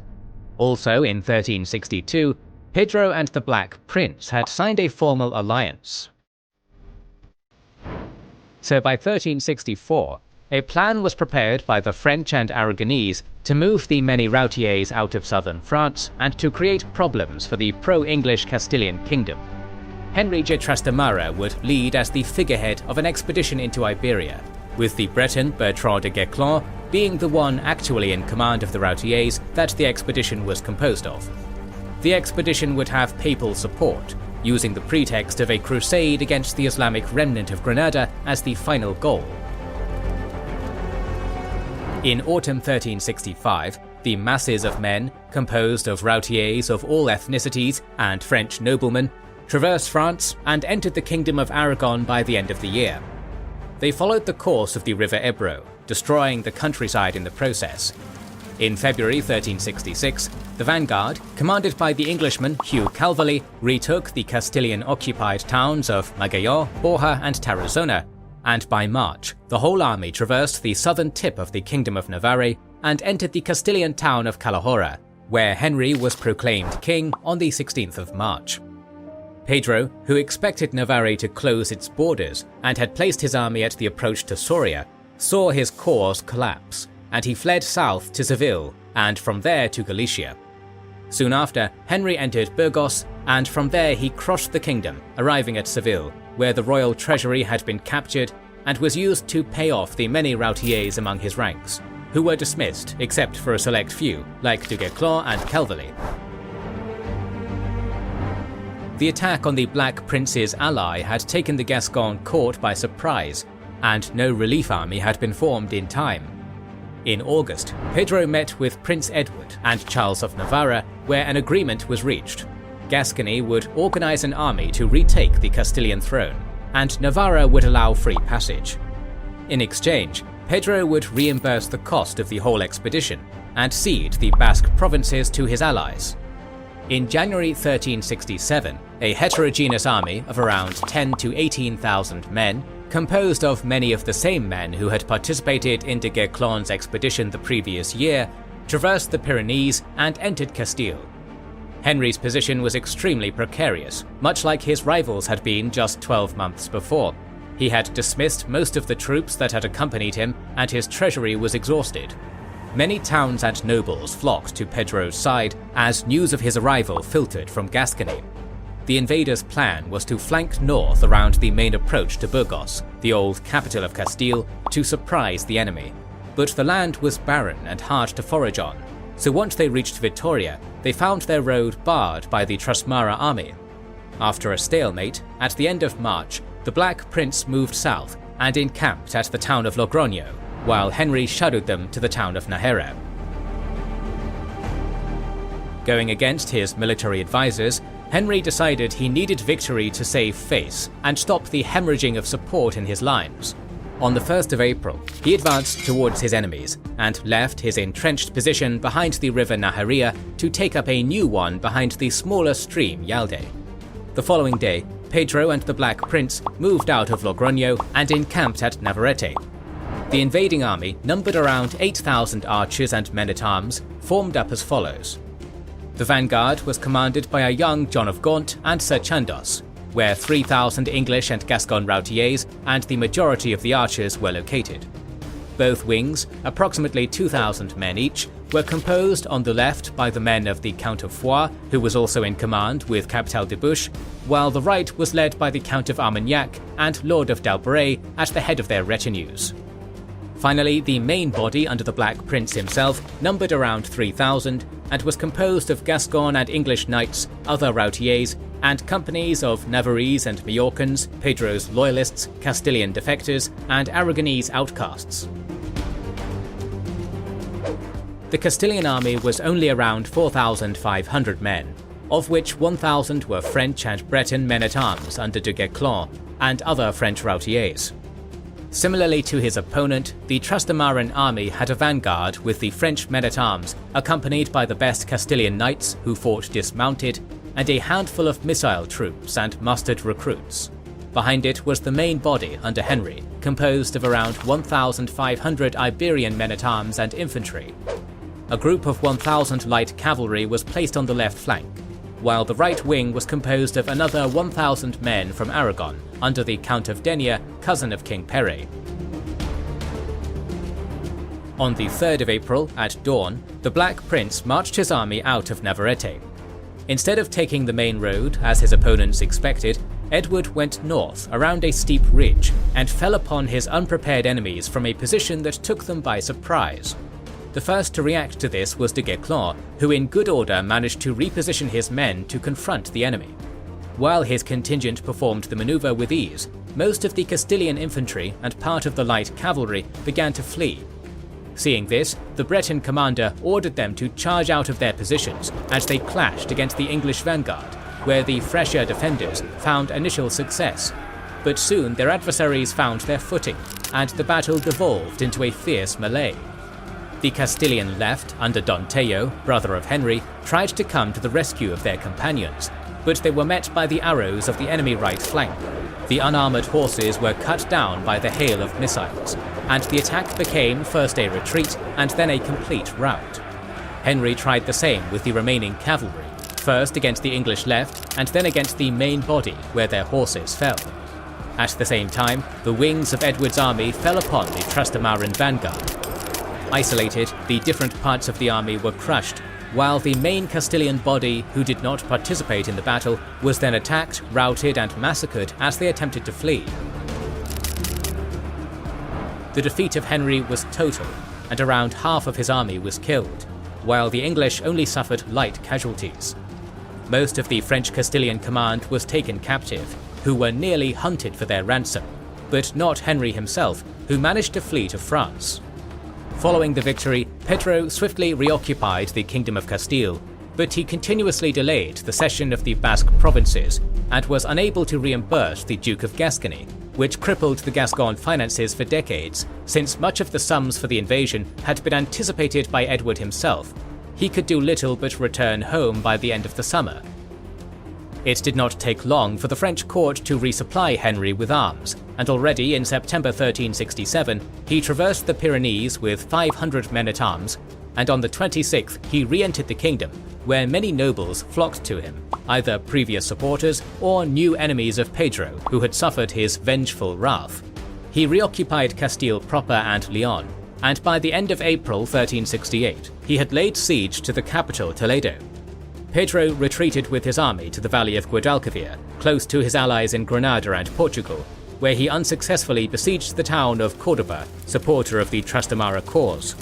In winter 1369, Henry was once again joined by de Guesclin at Toledo, while Pedro was forced to relieve the besieged capital. He moved north to join up with his loyalists in Leon, and then east.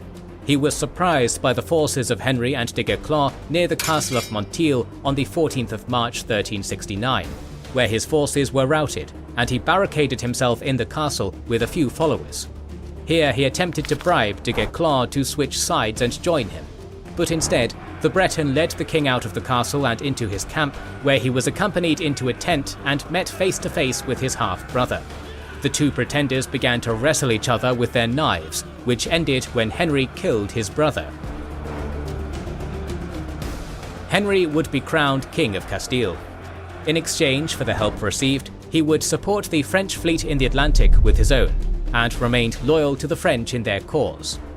While the civil war between the two half-brothers finished, Henry still had to subdue internal rebels, especially in Galicia, and he had to fend off his position against a number of pretenders, such as the King of Portugal Ferdinand I, who attacked with Aragon in 1369–70 and in 1372–73, and John of Gaunt, brother of the Black Prince, who married Pedro's eldest daughter, Costanza, to claim the throne of Castile in 1371.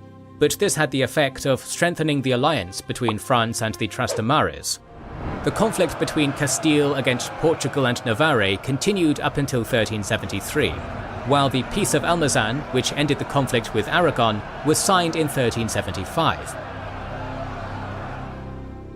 By the time Edward returned to Bordeaux in the late 1360s, he was growing ill from a disease contracted in Spain, and his direct rule in Aquitaine was creating discontent among long-time English subjects, not only the lands gained at Brittany. To pay for his military campaigns and the court of Bordeaux, Aquitaine's overlord had been imposing harsh taxes for years, but when he declared yet another feuage or hearth tax in 1368, some of the highest feudal lords in the realm revolted, petitioning Charles V for assistance. It was the chance he had been waiting for. Technically, Charles no longer had sovereignty over Aquitaine, but used a loophole in the Treaty of Bretigny as an excuse to receive the discontented nobles, and again formally confiscate English possessions in France during late 1369. Despite attempted peace overtures by Edward III, Charles V was eager for revenge, and the war was back on. The French attacked immediately, seizing the thinly defended counties of Ponthieu and Rouergue with new tactics. Smaller mobile contingents of soldiers replaced the large massed armies which had been defeated at Crécy and Poitiers. Charles V also commanded that his generals refuse battle with the English, wary of suffering the bitter defeats of the 1340s and 1350s again. As Aquitaine's unwieldy new borders were being attacked, Edward III's son, John of Gaunt, launched a limited chevauchée in Normandy before withdrawing back to Calais not long after. In the following year, 1370, a notorious captain called Sir Robert Knowles was contracted to lead 4,000 troops to do the same thing.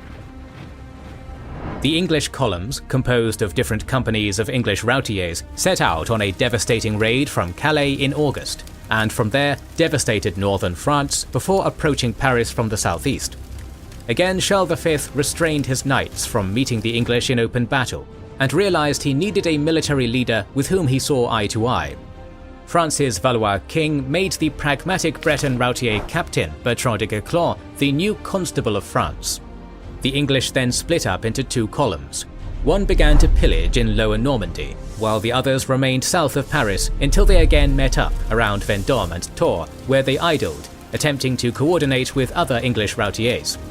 Bertrand de Guesclin quickly made a base at Caen and raised a force to meet Knowles's 4,000, while another army formed up at Vendôme under Marshal Sancerre. Bickering among the English officers on where to winter broke the army up, as Knowles, with the greater contingent, headed for Brittany, while the rest split up into three smaller parts. But it was too late. Unbeknownst to the English, on the 1st of December, Guesclin had marched out of Caen and swiftly reached Le Mans on the 3rd, while simultaneously the army at Vendôme approached from the east. Hearing of the English positions, the Breton ordered a night march even though his men were exhausted, and at the dawn of the 4th of December, the French army, numbering around 4,000, reached the village of Pont-Vellon. Here they ambushed one of the English contingents under the command of Sir Grandison, completely unaware of the enemy's position. Grandison and some of his men tried to form a line and move north to a more defensive position, but they were caught and overwhelmed by 300 French dismounted men-at-arms after a bloody melee. Most of Grandison's contingent, numbering between 600 to 1,200, were either killed or captured. A second English contingent, under Sir Fitzwalter, headed south to the fortified Abbey of Vasse. Beneath its walls, Fitzwalter was assaulted by Sancerre's army coming from the east, who were soon joined by Guesclin's vanguard. After a day of fighting, the French defeated their enemies and stormed the abbey, massacring its defenders. Knowles and the 4th English contingent managed to enter Brittany unscathed with their loot, but when they attempted to return to England in the spring, they were harassed by French cavalrymen, while the survivors of the battles of Pont-Vellon and Vasse were pursued into English-held Aquitaine. The victory at Pont-Vellon gave a great morale boost to the French, who had finally defeated the English in a pitched battle. In the south, French forces under Charles V's brother, the Duke of Anjou, continued the English disaster by capturing Agenais, Limassol and Buzac, with many local lords defecting from their Plantagenet overlords and going over to the Valois. The now ailing Black Prince was livid about the treachery of his lords and reacted violently when the Bishop of Limoges, his own son's godfather, betrayed the town to the French. 3 weeks after the French army had left Limoges, he marched there, and a 5-day siege commanded by his brother John of Gaunt began. It was noted that part of the wall was built upon softer limestone, so mines were excavated underground to reach the wall. The defenders tried to dig their own countermines, and managed to enter the enemy mines, but here they were beaten back in hand-to-hand combat. On the 11th of September 1370, the timber supporting the English mine was set ablaze, causing the mine to collapse, and with it, the wall laying upon it. The attackers seized the opportunity, and the city was stormed and brutally sacked, causing significant damage to the town. Sickly and demoralized by the death of his eldest son, the Black Prince went home to England in 1371 a tired man, leaving John of Gaunt in charge of Aquitaine. Meanwhile, de Guesclin and other French commanders spent 1371 securing the many castles that were occupied by English garrisons following the chevauchées of the previous years, and continued the campaign against the English positions in the southwest, while John of Gaunt recaptured some towns in Perigord.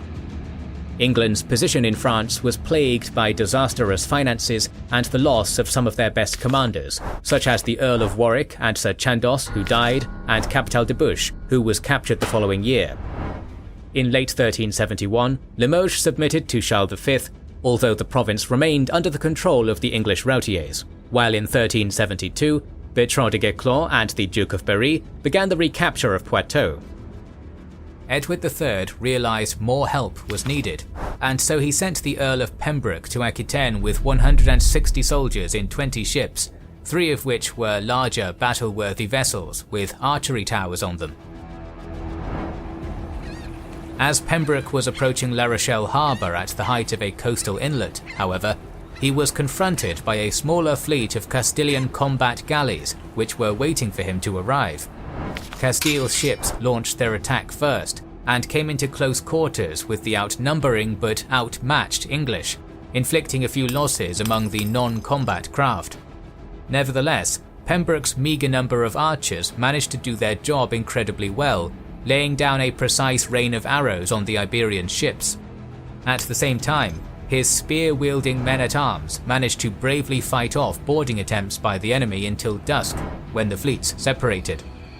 Pembroke sailed slightly out to sea and set anchor, while the Castilians waited just off La Rochelle until dawn the next day. The English were nervous. They couldn't escape because the enemy galleys were faster than their own ships, nor could they pass through the treacherous shallow waters of La Rochelle at low tide. However, some Poitevin knights and their retinues did row out to join the English during the night. Pembroke kept his ships anchored, not expecting an enemy attack until high tide. However, the Castilian ships used their shallower draft and closed on the English while they were still immobile, spraying their decks and rigging with oil before lighting the fuel with flaming arrows. This was the end of the battle, in a complete victory for France's Iberian ally. Many of the English were burned alive, most of their ships were destroyed, and Pembroke himself was taken prisoner. English naval superiority, established at Sluys in 1340, met its end at La Rochelle, and a planned expedition by Edward III himself was cancelled. Following the disaster at La Rochelle, the English defences began to shatter. Poitiers capitulated in the summer, as did many castles in southern Aquitaine, such as Aiguillon and Port-Saint-Maury, while La Rochelle itself surrendered in September. Troyes, the Saintonge and Angoumois fell to the French. In 1373, the remaining English forces around Niort were defeated by the Constable at the Battle of Chizé, bringing the last pockets of resistance in Poitou to surrender. In Brittany, nobles commanded by Olivier de Clisson had brought John of Montfort to ally himself with the English again. But when the French army arrived under the walls of Rennes in 1372, he reneged the treaty. However, the English had managed to create a foothold in the west around Brest, and John did little to dislodge them. Losing their patience, the duchy was occupied by French officials in 1373, and Montfort left for England, leaving only Brest, Laval, and Auray in the hands of the English. In August 1373, John of Gaunt led around 10,000 men out from Calais on the so-called Great Chevauchée, laying waste to a massive swath of Picardy, Champagne and Burgundy. From there he entered Bourbonnais and Auvergne, where the harsh winter conditions killed many English, and finally they entered Bordeaux in December. Nevertheless, the French did not engage the English in pitched battle, instead harassing John's vulnerable supply lines and picking off any stragglers or raiding columns that strayed too far. Only half of John's men reached Gascony. This effectively limited the damage, and even though the Chevauchée pulled Valois soldiers away from Aquitaine, by the close of 1373, almost all of the province was under French control. In the summer of 1374, a truce was discussed thanks to the mediation of the Pope, which led to peace talks which took place in the spring of 1375 at Bruges, led by Philippe of Burgundy and John of Gaunt. While these talks were taking place, the war continued both in Aquitaine, where de Guesclin was mopping up different English strongholds, Cognac among them, and the English routier base at Saint-Sauveur was taken after a year-long siege, in the first siege where cannons were a decisive factor. An English army of 4,000 men, led by John of Montfort, landed in Brittany, and after 3 months of slow progress, he managed to encircle the Breton nobility that opposed him at Quimperlé. But as they were about to surrender, news came from Bruges. A 2-year truce would take place, and all hostilities were to be halted, while current positions were to be maintained. Montfort could do nothing but let his foes go and leave the duchy. After 6 years of war, English territory in France had been reduced to its pre-war levels once again. Between 1376 and 77, the truce mostly held between the two combatants, although skirmishes in Gascony nearly broke down the peace talks in Bruges.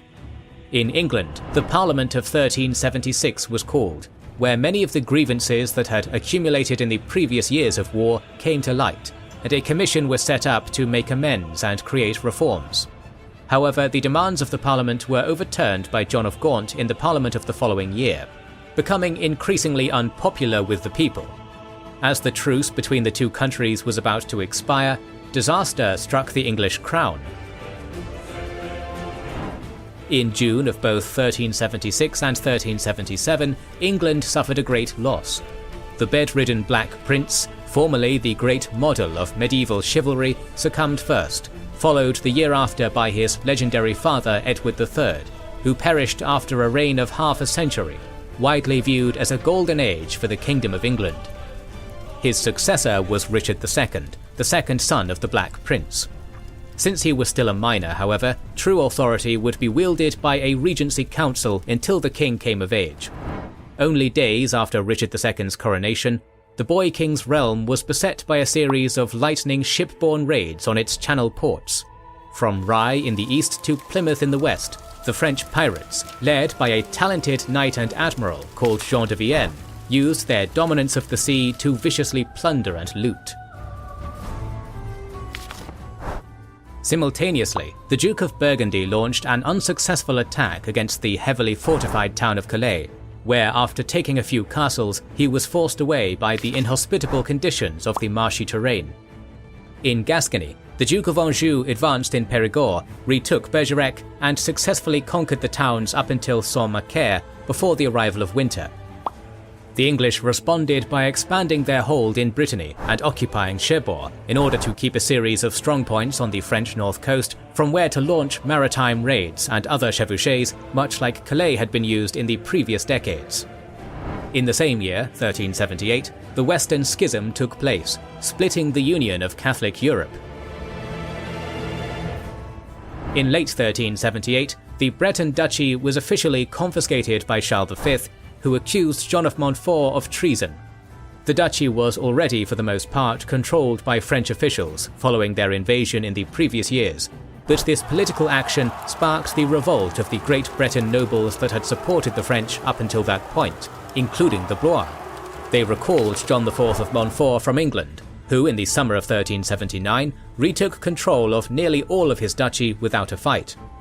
As an agreement could not be reached between the French and the Bretons, the latter formulated an alliance with the English, giving them free passage through their territory to relieve Gascony. In 1380, Thomas of Woodstock, Earl of Buckingham and fifth son of Edward III, was put in command of an army of around 6,000 men that was meant to reinforce the Gascon holdings. He departed from Calais and followed the same route that John of Gaunt and Robert Knolles had marched the previous decade. After a month, they reached the great town of Troyes in Champagne. Here, 4,000 French defenders had been concentrated under the Duke of Burgundy, who was prepared to give battle. But after surveying the battlefield, he thought against it and brought his men back behind the walls. Woodstock moved west, followed by the Duke, but news in Paris shook the campaign. On the 16th of September, Charles V suffered a stroke and died, following the Great Breton commander de Guesclin, who had died in July.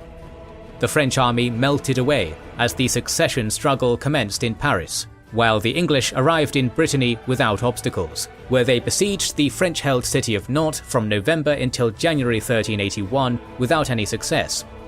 John IV of Montfort was meant to help the English, but following the death of Charles V, he came to an agreement with the Parisian throne, being reconfirmed as the Duke of Brittany with the same freedoms he had before the confiscation in exchange for a lump sum of money and the breaking of all ties with the English. The lack of resources on both sides brought war operations to a halt. Thus, France's political situation changed when in mid-September 1380, Charles V the Wise, France's Valois monarch who had held his kingdom together in its darkest hour and doggedly led the reconquest of Aquitaine, died of an illness. He left the crown to the 11-year-old Charles VI, who was also in his minority. This situation gave the king's four uncles, the so-called Princes of Blood, an opportunity to form a regency council as well, the Dukes of Anjou, Berry, Bourbon and Burgundy. The Duke of Burgundy, Philippe the Bold, was the younger son who was captured with Jean II at Poitiers in 1356, and his dynasty would bring Burgundy to power in the 15th century. Unfortunately for France, the regency also gave the dukes an opportunity to exploit their positions to gain more power, and they squandered the carefully maintained treasury of Charles V. Also, England was rocked by rebellions caused by high taxes and war exhaustion. In 1377 and 1379, 2 poll taxes had been raised on the population, a fixed sum tax on every person in the realm. In 1381, a third one was raised, and when officials began to enforce it, peasant rebellions broke out in Essex and Kent, which came under the leadership of Wat Tyler, a Tyler, and John Ball, a priest. After destroying documents and killing people who were accused of collaborating with the ministers of the king and John of Gaunt, who were seen as the culprits of the bad governance of the latter years, the rebels stormed London on the 11th of June, where the lower classes of London joined them. The king and his closest collaborators barricaded themselves in the fortified Tower of London. The king tried to discuss terms with the rebels 2 days later at Greenwich, sailing there by boat, but the rebels would not talk unless he landed. The rebels had broken open most of London's prisons and destroyed the property of those seen as their enemy, including John of Gaunt's palace. On the 14th, the king rode out to Mile End to meet with the head of the rebellion. Here their demands were known, which consisted of the abolishment of serfdom, removal of most laws and taxations, the execution of the officials who were responsible for the latest taxation increases, and the abolishment of noble privileges, to create a society of all men equal under the king. Richard was forced to accept these demands at least nominally, hoping to disperse some of the peasants' numbers. While Richard was out, 400 men stormed the tower, which had its drawbridge lowered, awaiting the king's return. The treasurer Hales and the Archbishop of Canterbury were executed, as were many other officials, judges and foreigners. As the appeasement strategy had not worked, a plan to kill the ringleaders was prepared. The following day, the king, with a 200-strong retinue who had their weapons concealed, met with them at Smithfield, where the peasant mob had assembled, drawn up in military ranks. As the king asked Wat Tyler why his men had not dispersed, he was met with more demands, including the redistribution of land and confiscation of church estates. During the meeting, an altercation broke out, which degenerated into a melee. Tyler was wounded by the Mayor of London, Walworth, and he barely managed to return to his ranks. The peasants were about to shoot their bows against the retinue, but Richard rode up and asked them to reassemble in a nearby field. The peasants, not desiring to disobey the king, started to do so, but before that could happen, 2,000 men, drawn from Sir Richard Knowles's men and members of the higher classes of London, surrounded them. The rebels agreed to disperse and return to their homes, while the ringleaders, including Tyler, were executed, and the English government retook control of the situation. The death of the leaders cooled any plans of rebellion in other regions of England, except for a few events that were suppressed with arms. While the king and his government were once again safe, the peasant rebellion had the effect of reducing the willingness of the parliament to increase taxes, reducing the king's ability to wage war. In 1379, the region of Flanders had been hit by a wave of discontent. The rich towns of the Low Countries had for a few decades been estranged to the war, and had returned under the rule of Count Louis de Mull. However, in the 1370s, the economic situation of the towns declined, which brought discontent among the artisans and lower echelons of the urban society. In September 1379, a revolt sparked in Ghent, which soon spread to the other towns of Flanders, either by local revolts or occupation. Only in late spring and summer of 1380 was Louis able to retake control of the county, with the help of local allies, except for the town of Ghent, which held out. After a few years of raids and counter-raids, in 1381, a harsh blockade of the city was enacted, which starved the city of food and resources. In the region, nobles and knights supported the Count, while many neighbouring towns supported Ghent, creating polarization in the Low Countries. As the town was about to surrender in January 1382, Philippe van Artevelde of the Weavers' Guild took power and rejected the peace terms, killing in the process members of the Craftsman Guild and grain importers who supported the peace treaty. On the 3rd of May 1382, van Artevelde attempted a daring assault on Bruges, taking advantage of a local festivity, where they defeated an inebriated bourgeois army and Louis's retinue, which was followed by the occupation of the city with the help of the local Weavers' Guild. Following Count Louis's defeat, who barely escaped the city pursued by his adversaries, Ypres and many of the Flemish-speaking towns revolted once again, cutting the blockade that strangled the city of Ghent. In October, a French army was assembled. It was initially destined to attack Gascony, but was soon diverted north against the Flemish rebels, much to the joy of the Duke of Burgundy, who had married Margarethe of Flanders, daughter and sole heiress of Louis of Flanders. The French army, commanded by the new constable Olivier de Clisson and accompanied by a young Charles VI, was composed of around 10,000 men, 2,000 of them Burgundian. Around 6,500 of them were men-at-arms, 2,000 pikemen, and 1,200 archers and crossbowmen. Accompanying them was also a host of Flemish nobles and others from the Low Countries under Louis of Flanders. Opposing them were around 30 to 40,000 Flemish men, the majority of them townsfolk with little to no battle experience, save for a few hundred English archers and German mercenaries. They were at Oudenaarde, where they had besieged this stronghold of Philippe for 4 months. The French advanced from Arras on the 12th of November towards Ypres. They were preceded by Louis's host, who attempted to take control of one of the few unbroken bridges over the Lys River, but were brutally repelled. Only when the French vanguard arrived did they manage to traverse the river after a strongly contested crossing. They then moved up to Ypres, which surrendered, while smaller towns were brutally sacked. Van Artevelde marched his army west to confront the French, and on the 26th of November he encamped south of the village of Vestrozebeke, or Russebeck in French. Positioned on a high ridge and flanked by woodlands, the Flemish dug a trench and positioned themselves behind it in a compact mass. The French encampment was just 6 miles south of this position, and on the 27th they advanced in 3 divisions. Once they were at the foot of the hill, the men-at-arms dismounted, and as the morning mist cleared, they charged up, where they were met with missiles and artillery. The mass of Flemish footmen managed to keep their discipline in front of the advancing line of ironclad men, much better than their counterparts had expected them to. The arrows and cannon shot forced the French centre to retreat, but the 2 wings scaled the hill and outflanked the enemy, crashing into their defenceless back. As they began to envelop the flanks of the townsfolk, the Flemish began to panic and broke their lines, fleeing through the French lines, while their adversaries began to massacre them. Mounted soldiers gave chase to the fleeing Flemings, and the few pockets of resistance that reorganized were brutally cut down. Once the battle ended, at least 27,000 Flemish corpses were counted, Van Artevelde being one of the casualties, nearly the majority of them being crushed by their companions as they attempted to flee, while 3,000 others that were found wounded were executed. The defeat at Rusbeck ended the rebels' cause, as all of the towns surrendered and were punished, either sacked or forced to pay a heavy fine, as Count Louis returned to the throne, though under heavy French influence. Only Ghent continued to resist, which provoked an English expedition which came under the disguise of a crusade against the supporters of the Avignon Pope in the framework of the Western Schism. The expedition arrived in Calais in the spring of 1383, and they attempted to besiege Ypres in the summer before giving up on the arrival of a French relief force.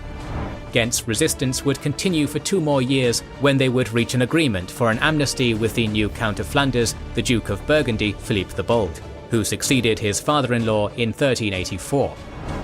The effects of the Battle of Rusbeck were also felt in France, where, emboldened by this victory, the king and the princes of blood curtailed the power of the French towns which had rebelled the previous years against war taxation, and managed to impose heavier taxes by royal decree instead of being agreed upon with the local councils.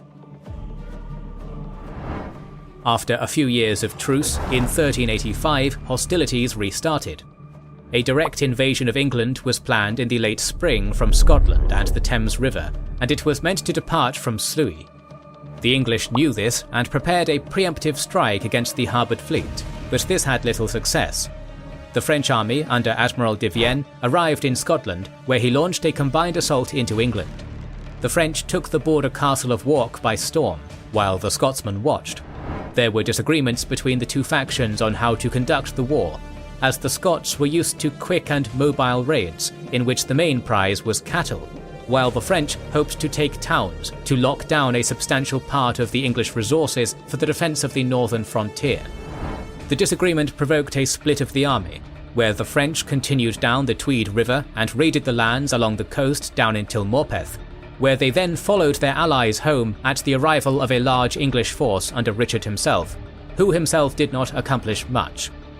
The failed invasion from Scotland brought to the French court the knowledge that the Scottish countryside could hardly supply a Scottish army, let alone a French invasion force, so no more attacks from Scotland would be attempted. In 1386, John of Gaunt attempted another invasion of Castile to claim his throne, with little local success, but it managed to distract the French court from launching a direct invasion against England in 1386 and 87. The English also managed to find success in raiding French trade fleets. By 1388, both sides had exhausted their resources, and peace talks began to open up as internal conflict began to brew in both countries. The political situation had changed again in both kingdoms by the late 1380s, as both kings asserted their independent rule.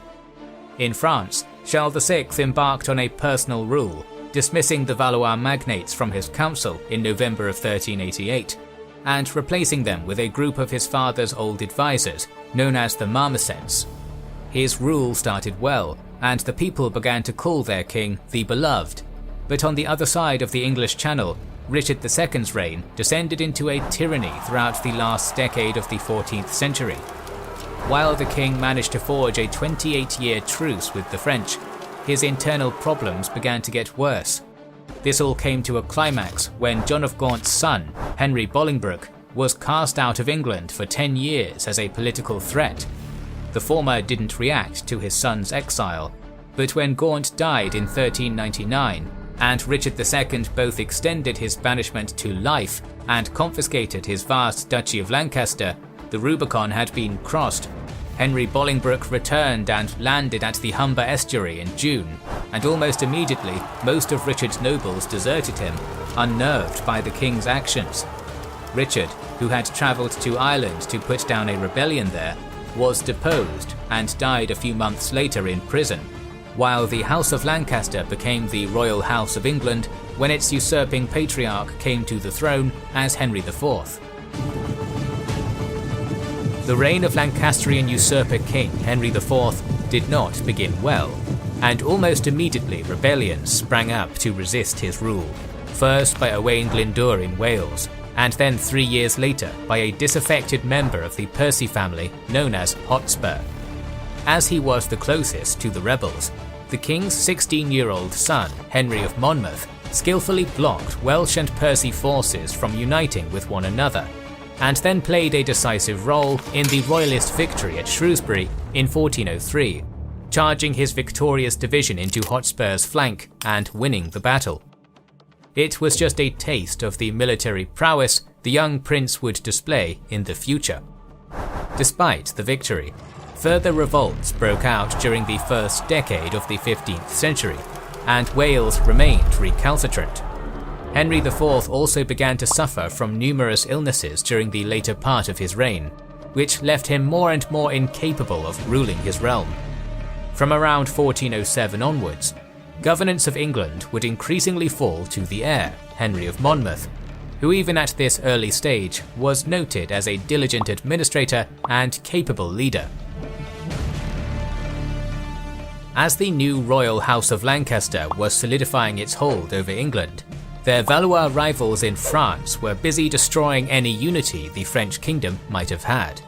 2.5 decades earlier, 25-year-old Charles VI suffered a psychotic episode whilst riding through a forest, and from that point quickly descended into total madness, famously believing himself to be made of glass. This deficiency on the throne created a power vacuum which would bring disaster to France. Louis I, Duke of Orleans, took the reins of government following his elder brother's fall to madness, continuing the war with England, whilst also increasing his own wealth and power on the side.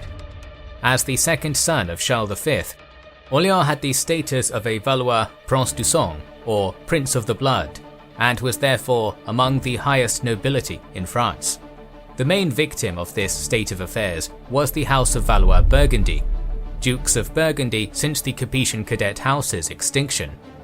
John II granted the vacant duchy as an appanage to his youngest son, Philippe the Bold, in 1363, and that son had subsequently been the dominant force in Charles VI's minority.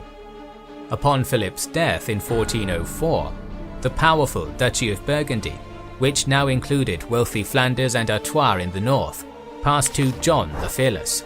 Jonathan Sumption describes him as a short, bull-headed man of unprepossessing appearance, graceless, awkward, and taciturn. But aside from his less-than-perfect personality, he was a man of supreme talent. John's military experience was extensive, culminating in his leading of the French contingent in the Battle of Nicopolis, while his excellent administrative skills often led his father to rely on John as a capable deputy during times of need. A bitter struggle for power and control over the kingdom began between John the Fearless and the Duke of Orléans, which quickly turned violent. The two men clashed on almost every single important policy issue. While John supported the Pope in Rome and opposed continued war with England due to the danger it caused to trade in Flanders, Orléans deferred to the Avignon papacy and wanted to continue the conflict. Factions began to develop around both parties. Orleanists, later called Armagnacs, followed Louis, and Burgundians rallied to John, with street brawls even occurring between both groups of supporters in the capital city streets.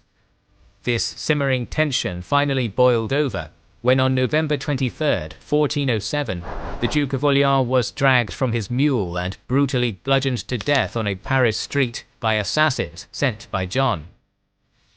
Louis's young son Charles inherited the dukedom, and, advised by the late Louis's father-in-law, the Count of Armagnac, swore an oath of vengeance against the Duke of Burgundy.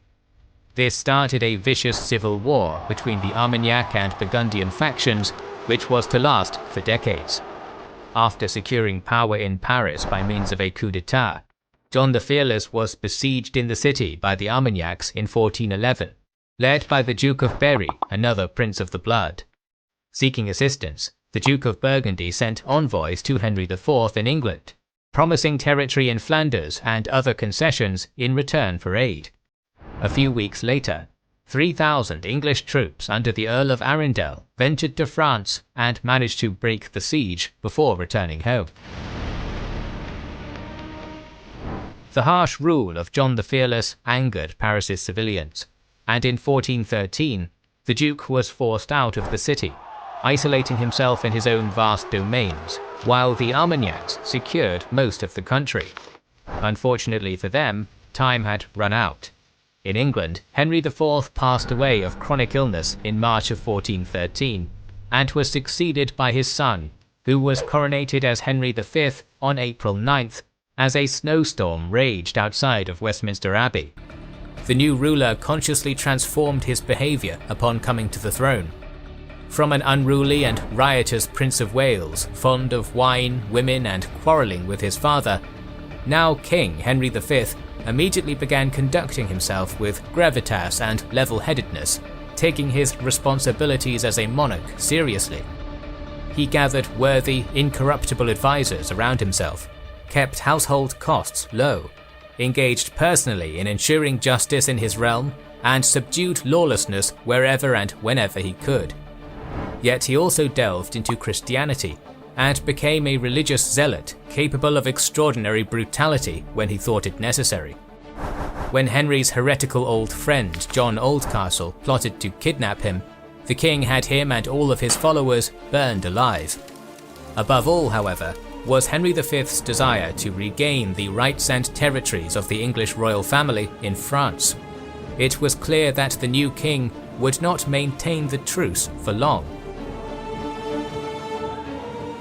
In late 1414, a grand embassy was sent to Paris to discuss proposals for peace, but Henry's demands were extremely high. The 1360 Treaty of Bretigny was to be fully re-implemented, and England's stolen territories in Aquitaine, Poitou and Ponthieu were to be returned. More than that, any outstanding funds from Jean II's ransom agreement would be paid, along with an additional £330,000, the annexation of Normandy, Maine and Anjou, as well as overlordship of Brittany, Flanders, Beaufort and Nogent.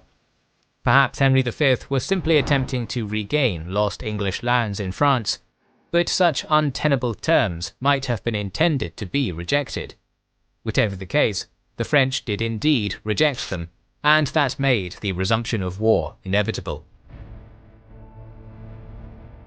With his rejection, the Dauphin of France, Louis of Guyenne, sent the English king an insulting gift, arrogantly stating to the ambassadors that he would send to King Henry, because he was young, little balls to play with and soft pillows to sleep on to help him grow to manly strength.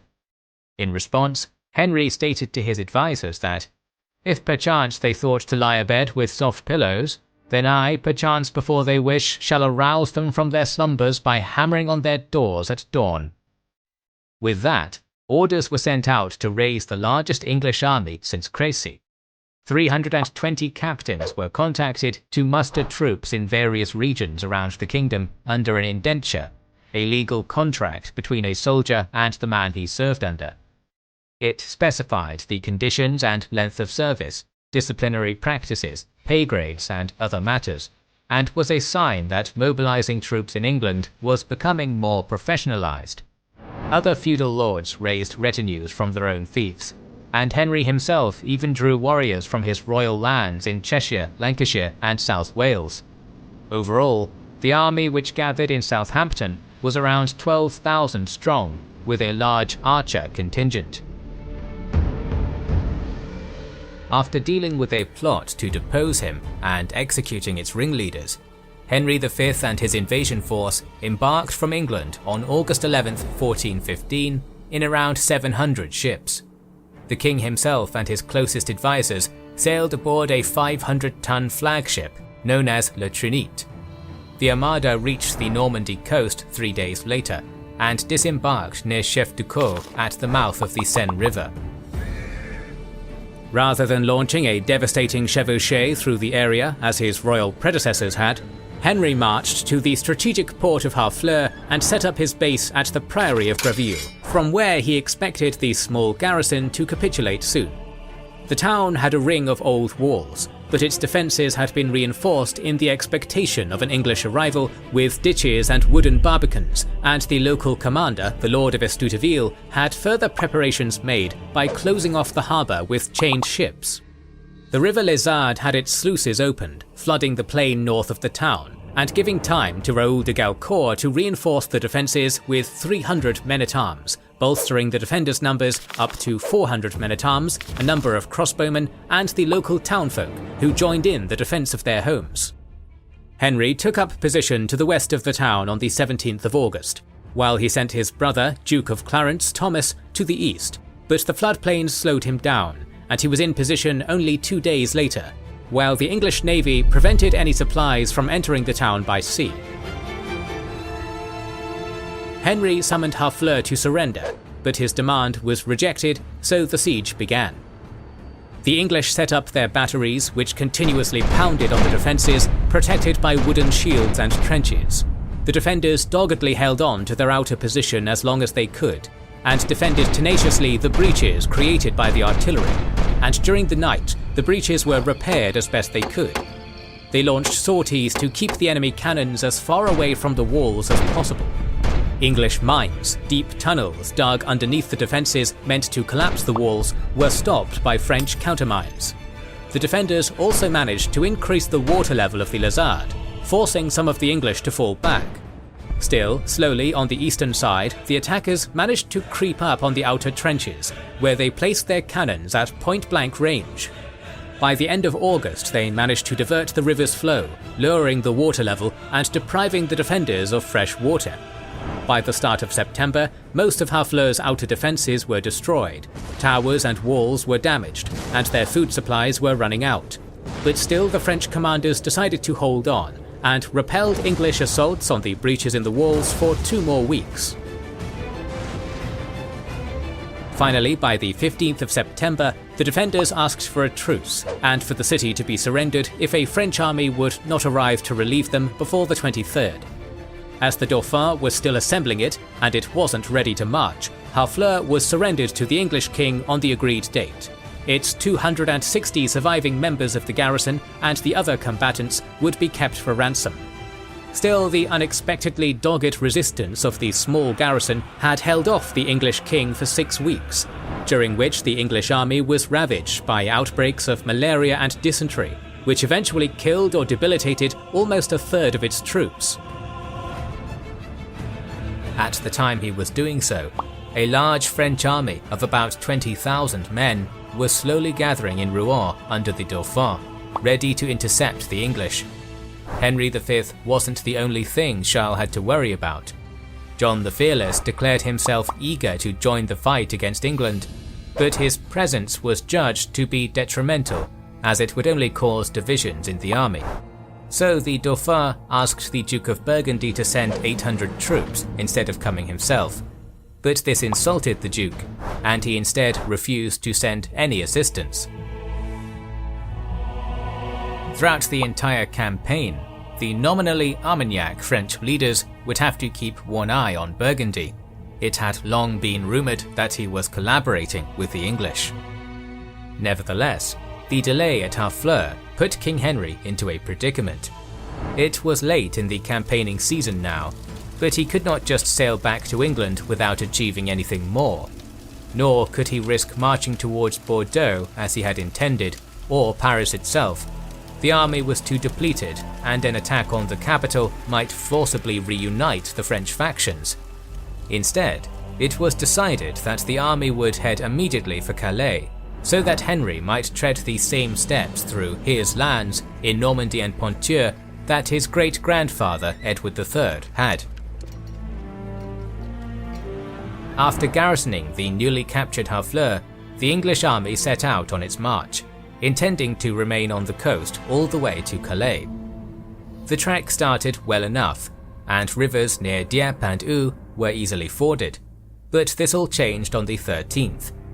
As Henry's army approached the old Roman ford over the Somme at Blanchetaque, where the king planned to cross, a captured Gascon prisoner informed him that an advance guard of 6,000 French under Constable Charles d'Albret was waiting and ready to block any attempt to cross. Realizing that he would have to cross further inland, Henry pivoted right and marched upstream, shadowed all the way by d'Albret on the other side of the bank. After managing to shake his pursuers off, however, the English managed to cross at Nesle, but it was already too late. In the meantime, the main French army under Bourbon cut across the Somme at Amiens and proceeded to unite with d'Albret near Péronne. The tired English, racked by hunger, disease, and now almost entirely depleted of supplies, continued marching north, and on October 23rd reached Blangy. It was there, as Henry's army crossed a tributary of the great river, that it witnessed a terrifying sight. Drawn up on a slightly elevated ridge about a mile in front of them was the entire French army, rank after rank of magnificent mounted knights and men-at-arms, a sight which led the English king to draw up in battle formation as well. After a tense hour-long standoff, the French pulled back even further and took up position for the night in a blocking position on the road to Calais, near a small hamlet known as Agincourt. On the night of October 24th, Henry ordered complete silence in the English camp, while the French could be heard rejoicing and celebrating across the rain-filled night air. The battlefield, which both sides lined up on the following morning, was an area of sodden, recently ploughed field, in an area between the village of Agincourt in the west, Tramcourt in the east, and Maisoncelles in the south, bounded by forested terrain on the flanks of each army. Henry V's depleted army was now about 8,500 strong, and severely lopsided in composition, with 7,000 archers and only 1,500 dismounted knights and men-at-arms. Due to its limited numbers, it was arrayed in a single line of battle. In the centre were 3 small divisions of melee infantry, known as battles, with units of longbowmen between them. The left battle was under the command of the veteran Baron of Camoy. The right was led by Edward, Duke of York, while Henry V took control of the central division. Even more archers were equally placed on both the left and right flanks, with a significant portion in the woods on each side of the field. The archers were under the authority of Sir Thomas Erpingham. All of the army was protected by a defensive wall of stakes and caltrops, designed to blunt cavalry charges. On the other side of the field, a grand French royal army of around 20,000 was under the nominal but insecure dual command of Constable Charles d'Albret and Marshal Boucicaut, professional men whose relatively low birth meant that they were outranked by high nobles such as the Dukes of Orléans, Alençon and Bourbon. Their army was deployed in 3 lines of battle, the first and second comprising most of France's proud dismounted knights and men-at-arms for use as a sledgehammer against the English, while a line of mainly archers and crossbowmen were kept in the rear. It was the duty of the nobility to win the battle, not mere bow-wielding peasants. On both flanks, a heavily armoured cavalry force of around 750 knights each was in the process of forming up, while more units were slowly trickling into the French army as time went by. Having learned the harsh lesson from their defeats at Crécy and Poitiers, the French did not charge right away, and instead remained where they were. It was clear to d'Albret and Boucicaut that while their enemy's army would only wither away with time, their own would get even stronger. Whatever its merits, the impetuous knights and nobles of France chafed at this cowardly strategy of delay. Seeing that the French weren't going to attack him, Henry V knew he had to make the first move before it was too late. So, after conferring with his captains, the king ordered his entire army to uproot its stakes and slowly shift forward in an orderly manner, supposedly shouting to his troops, "Fellas, let's go!" After advancing into longbow range, the army once again hammered down its stakes, after which the English archers immediately began loosing heavy volleys at the surprised knights out in front. This withering arrow fire panicked the hastily formed French cavalry units, and now they charged full tilt at Henry's line. Erpingham had the longbowmen knock an arrow and draw their bowstrings back, and then commanded them to wait. Then, as the French mounted knights, drawn from the very best horsemen in the army, came close to the line through the soaking mud of the field, Erpingham shouted, "Now strike!" and his archers loosed at point-blank range from the front and tree line.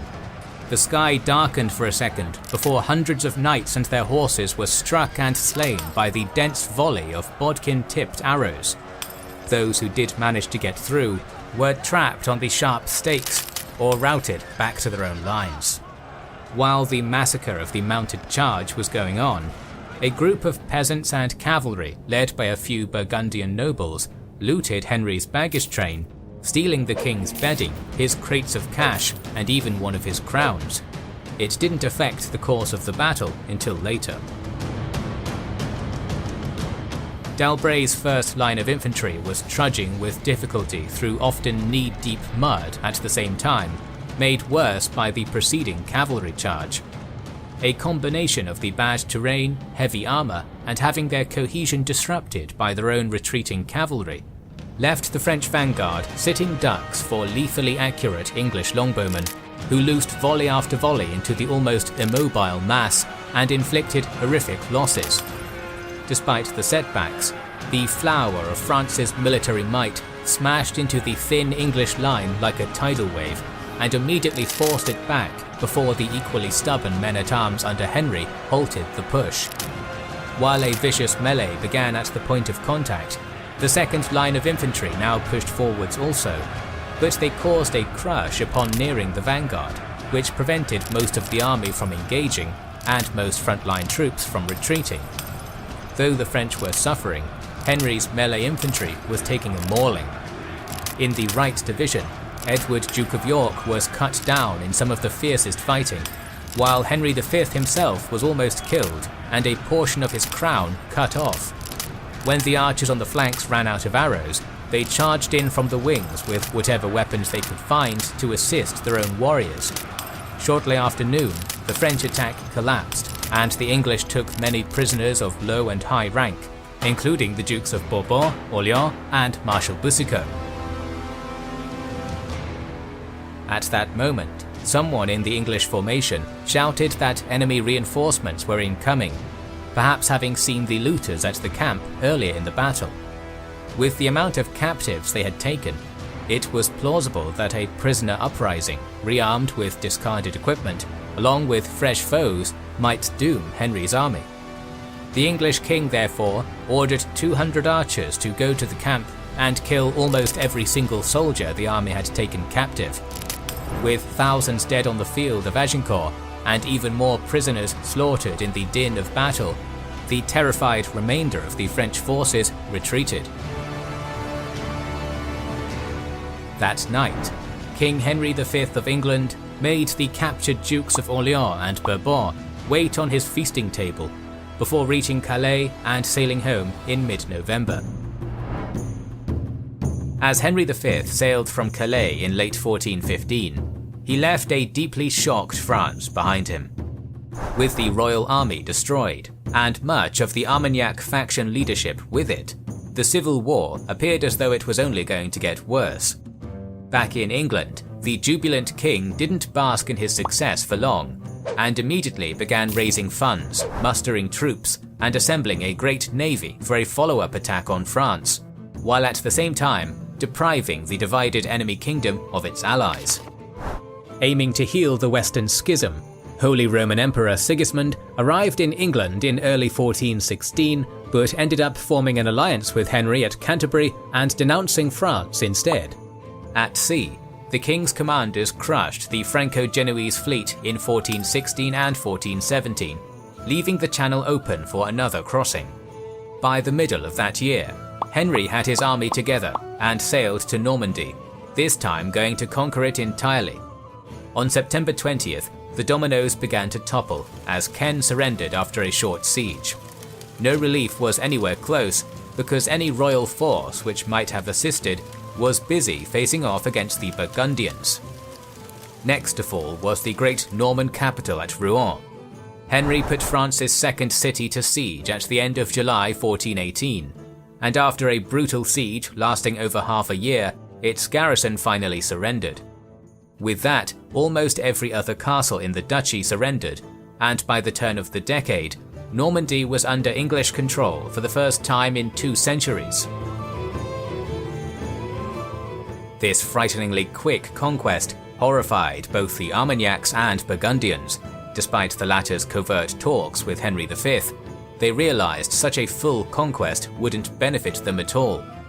Realizing something had to be done, both John the Fearless and France's new Dauphin, the future Charles VII, agreed to negotiate. However, when the Duke of Burgundy knelt before his Valois prince, Armagnac retainers accompanying Charles suddenly came forward and hacked John the Fearless to death. Revenge for Louis of Orleans' death over a decade before. Whatever the motive, it was a disaster for France. As Francis I stated a century later when shown the mutilated skull of the dead Duke, "This is the hole through which the English entered France."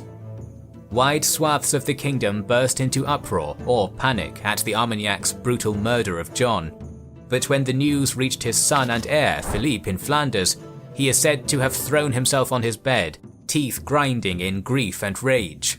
Seething and eager for revenge, the new Duke of Burgundy formed an alliance with Henry V.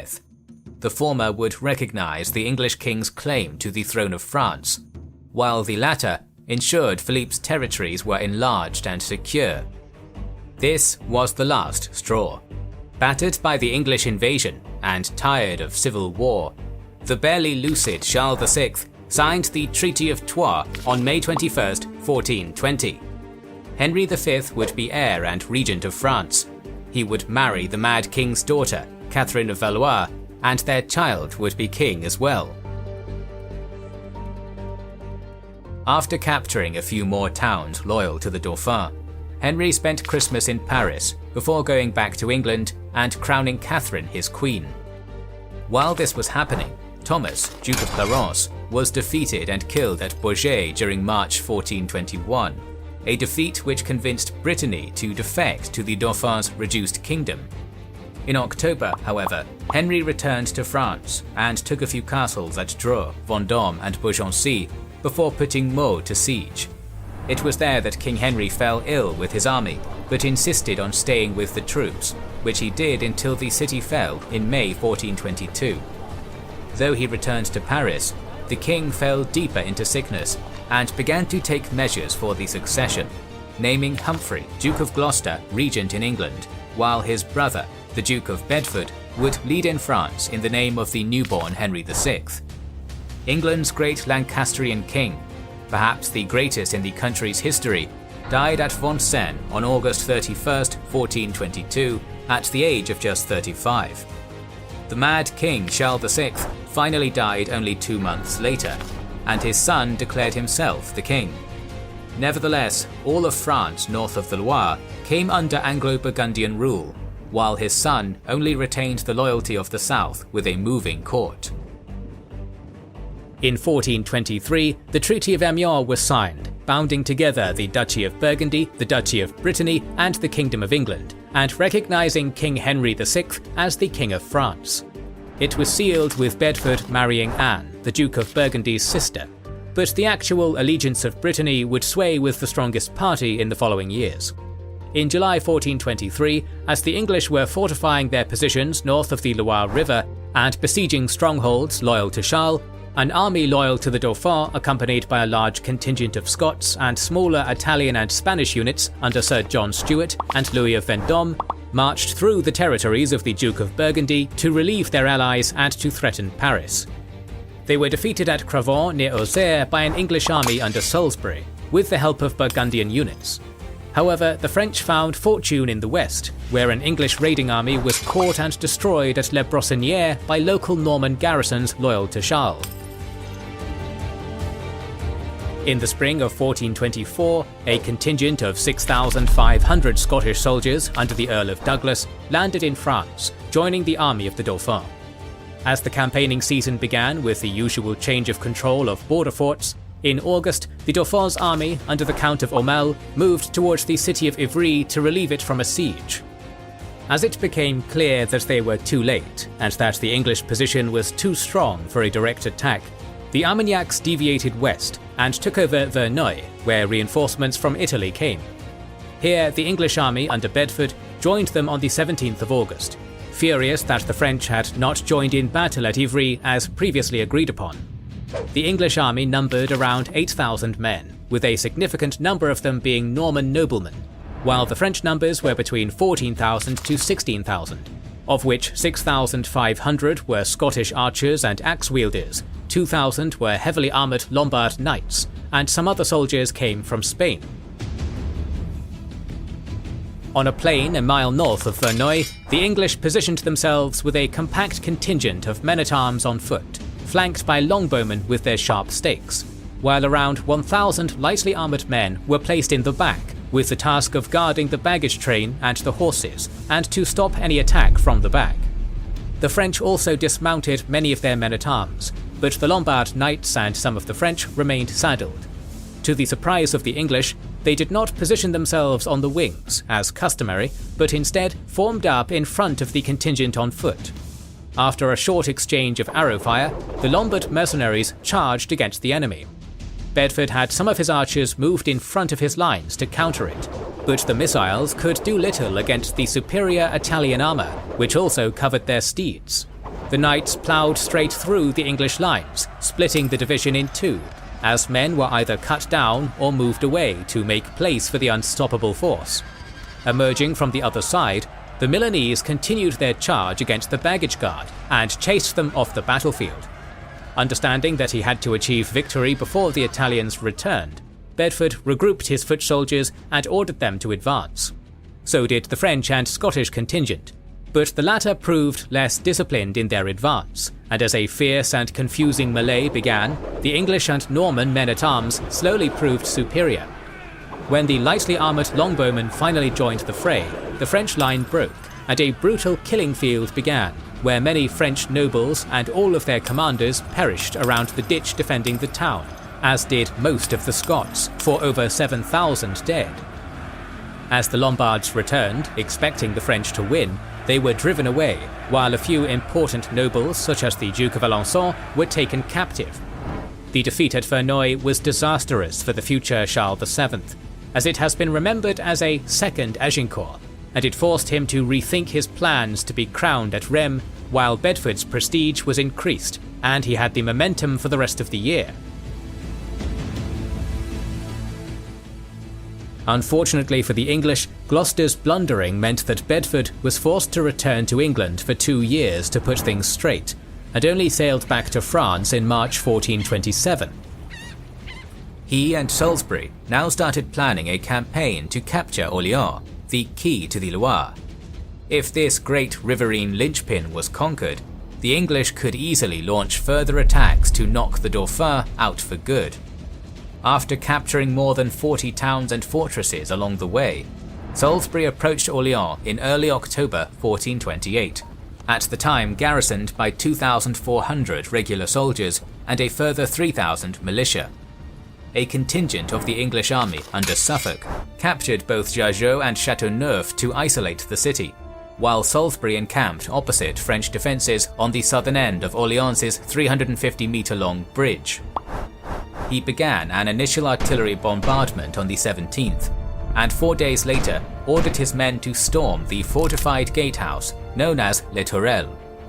This attack was driven away by the defenders after each side took around 200 losses, with the Dauphinist French being constantly resupplied with food, drink and arms by the city's women. When the direct attack failed, Salisbury abandoned this approach and instead sent sappers to undermine the foundations. Realizing this was happening, the Guardians of Les Tourelles retreated deeper into the city on the night of October 23rd, destroying a small part of the bridge behind them. The fall of this fortification seemed like Orléans' doom, but as the aggressive Salisbury climbed atop Les Tourelles to decide where to attack next, a stray cannonball clattered through the window, killed one of his companions, and flung an iron bar at the Earl, slicing half his face off. Incapacitated and in agony, he was replaced by William, Earl of Suffolk, before dying a week later. The more cautious Suffolk decided on a prolonged siege, and in the next week the English began constructing siege works. At about the same time, Orléans received some additional reinforcements from the southeast. The city was too large to be entirely cut off by such a small force. The city's defenders started bracing for an extended engagement, as well as burning and tearing down the suburbs outside the walls, depriving the English of cover and winter quarters by doing so. Starting on November 8th, English boats began ferrying men across the Loire and constructing siege positions to the north and west of the city. The French responded with a few unsuccessful sorties, and to compound these failures, by the turn of December, the besiegers had been reinforced. While the northern bank siege works were being constructed, the English launched a failed probing assault across the broken Loire Bridge. The defenders responded with massive 26-pound shots from a new bombard, and by completing the levelling of their suburbs. As 1429 began, Orléans' would-be captors shifted focus to the now fortified north bank, with a number of easily repelled assaults on the Porte Renard in January. The loose nature of the encirclement also allowed a supply convoy, including hundreds of sheep and pigs, to reach the city. As gallant resistance continued, 200 men of the garrison slipped out of Orléans and joined a 3,000-strong French force at Blois. Having received reports of an enemy supply caravan approaching from Paris to resupply the besiegers, they marched to intercept near Rouvray. However, when the French and Scots under Clermont found the 1,500-strong caravan on February 12th. Their assault over the open country was repulsed and counterattacked from behind a ring of supply wagons. 400 of the Dauphin's troops, mainly Scots, were killed, and Clermont subsequently withdrew to Tours along with a number of other commanders certain of defeat. At Chinon, Charles was so demoralized by the grand city's seemingly inevitable fall that he considered abandoning his kingdom completely. However, events many hundreds of miles to the east were about to thoroughly rejuvenate the French cause. 3 years before, a 15-year-old girl named Joan began hearing voices, and by 1428 became convinced she was being granted a task from God, delivered by the Archangel Michael in addition to Saints Margaret and Catherine. Her task? To lead an army against the English so that Orléans might be relieved, and to have the Dauphin traditionally crowned as Charles VII in Rheims Cathedral, where Louis the Pious had succeeded to the Frankish throne 6 centuries earlier. Through aid from Robert de Baudricourt, a pro-Valois commander in Vaucouleurs, Joan undertook a dangerous journey to Chinon and then to Poitiers, where her faith was declared true and her virginity assured. To test whether this woman's extraordinary claims were true, she would be sent to Orléans in an attempt to break the siege. After being granted armor, horses, a special banner, and supposedly finding a legendary sword, she went to Blois and joined a gathering relief force. Upon her arrival, the deflated mood among French soldiers and officers immediately began changing at her holy presence. Leaders who had withdrawn from the siege previously, such as Clermont, or who had avoided getting involved at all, now rallied to the cause, inspired by Joan's patriotic mission. While the Dauphin's army mustered, the lull at Orléans, following Rouvray, allowed English forces, who were aware that a relief attempt was incoming, to construct a number of formidable fortifications: the Bastille de Saint-Loup to the east, the Boulevard de la Pressoire on April 9th, the Bastille Saint-Pouer on the 15th, and Bastille de Saint-Jean-le-Blanc 5 days later. Notably, the new English commander, Glasdale, created an external earthen rampart outside Les Tourelles, making it into a citadel. Joan and her relief force set out for Orléans on the 26th, and after a miraculous crossing of the Loire at Chessy and bypassing Saint-Loup without opposition, entered the city through its Burgundian gate 3 days after leaving Blois. After resting for the night, Joan was eager to go on the attack. Because one wasn't planned for that day, she walked across the Loire bridge to the Bellecour stronghold and asked the English to lift the siege. Glasdale shouted back that she was a mere cowherd and they would burn her if she was captured. Nevertheless, Joan's threat to kill all prisoners their forces had taken if her heralds were not released worked, and they were indeed set free. Also on that day, a lengthy skirmish was fought when the French commander La Hire sortied out against the northern English fortification at Saint-Pouer, but was eventually forced back inside. This inability led the overall defending leader, Jean de Dunois, the bastard of Orléans, to slip out of the city on May 1st and return to Blois, where he sought reinforcements. While he was gone, Joan didn't remain inactive. She rejuvenated the morale of Orléans' long-besieged citizens, who crowded to meet her and give their maid gifts, while also performing military reconnaissance against Glasdale's positions to see which were weak and which were strong. Dunois returned on May 4th with much-needed reinforcements, and shortly after, an attack began spontaneously on England's eastern fort at Saint-Loup by 1,500 troops. Joan was resting at the time, but when informed, either by an angel's voice or any of the other mortal voices in the city, rode out as swiftly and eagerly as possible to join the attack. For 3 grueling hours, Joan inspired her warriors to fight. Despite fierce resistance by the English garrison, the French soldiers managed to finally capture and raze Saint-Loup to the joy of Orléans' people. Despite her jubilation at the victory, Joan of Arc wept for the 140 slain English soldiers who had died without confession. Still, the officers remained cautious. but this was shattered when news came from Paris of a large incoming Anglo-Burgundian relief army led by John Falstaff. It was now clear that the siege had to be broken before it got to Orléans, or all their bravery would be for nothing.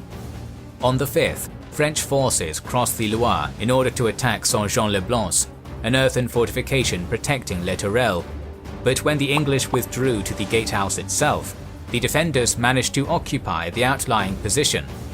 The next day, Joan crossed the Loire again, pushing the troops forward against the Bastille des Augustins.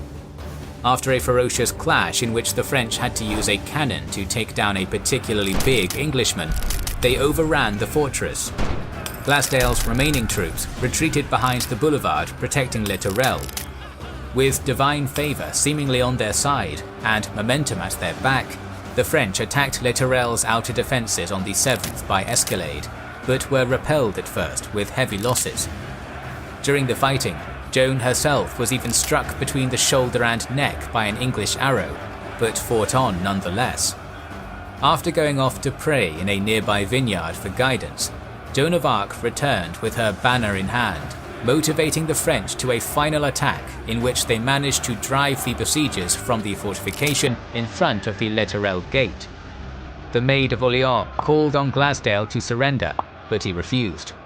When he subsequently attempted to lead his remaining troops across the drawbridge and to the inner gatehouse, the timber cracked under the weight of so many soldiers and dropped many into the Loire.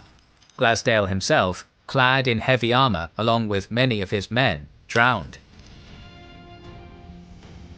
Morale inside the inner fortress crumbled after this loss, and the surviving English inside quickly surrendered.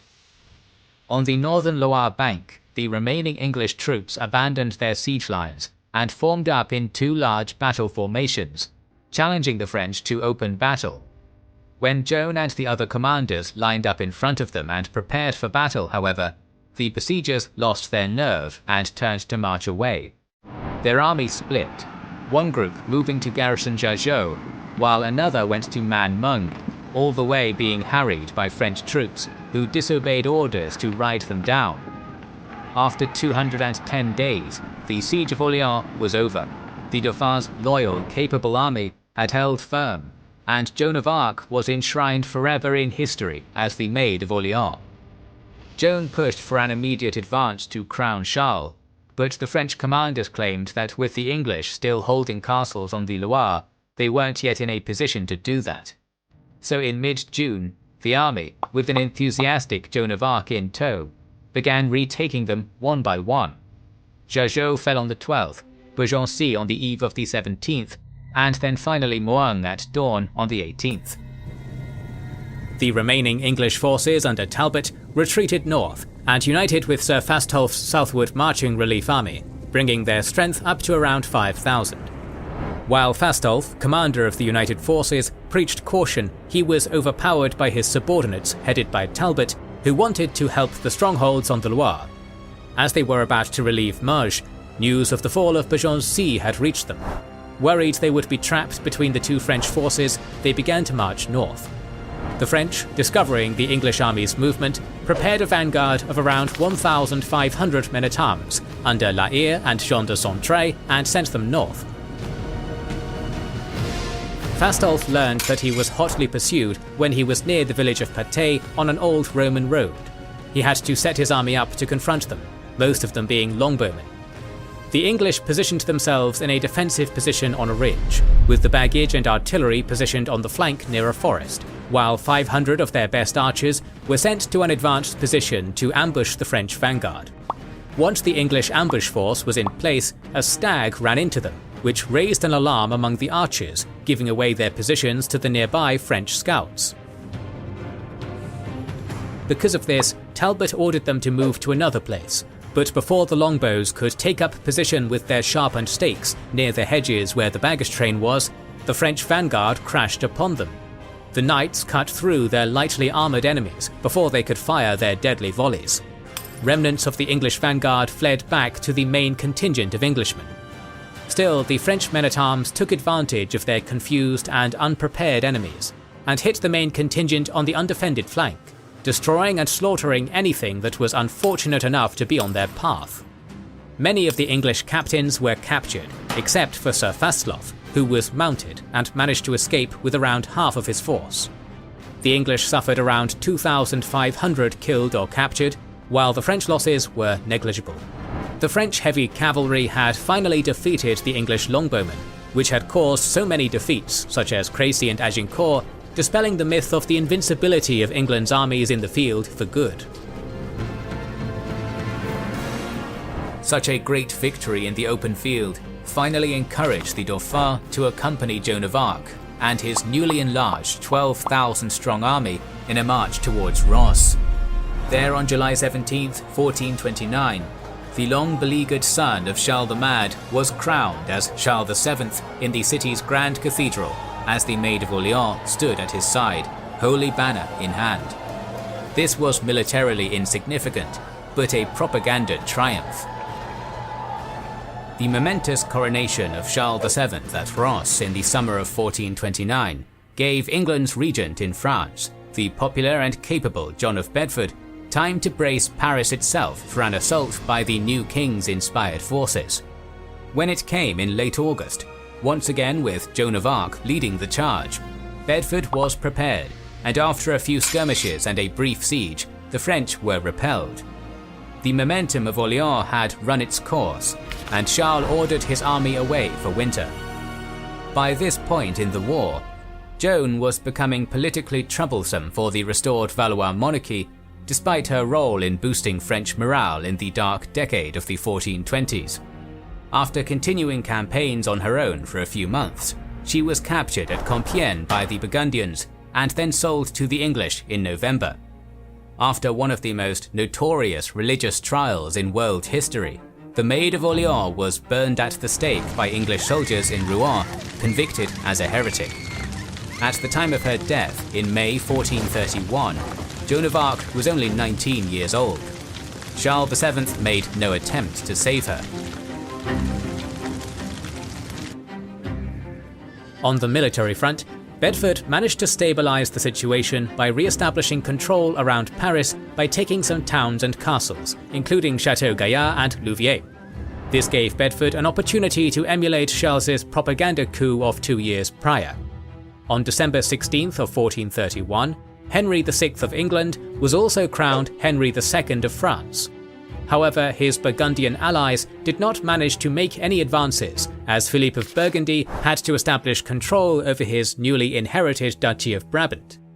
As minor attempts at peace talks were made, which led to nothing, the Duke of Burgundy used his ambiguous position to play the two sides against each other and tried to obtain the most out of the situation, signing intermittent truces with the Armagnacs.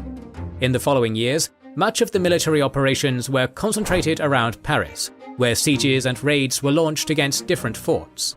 The French attempted to cut the communication lines between Paris and Normandy and along the Normandy-Maine border.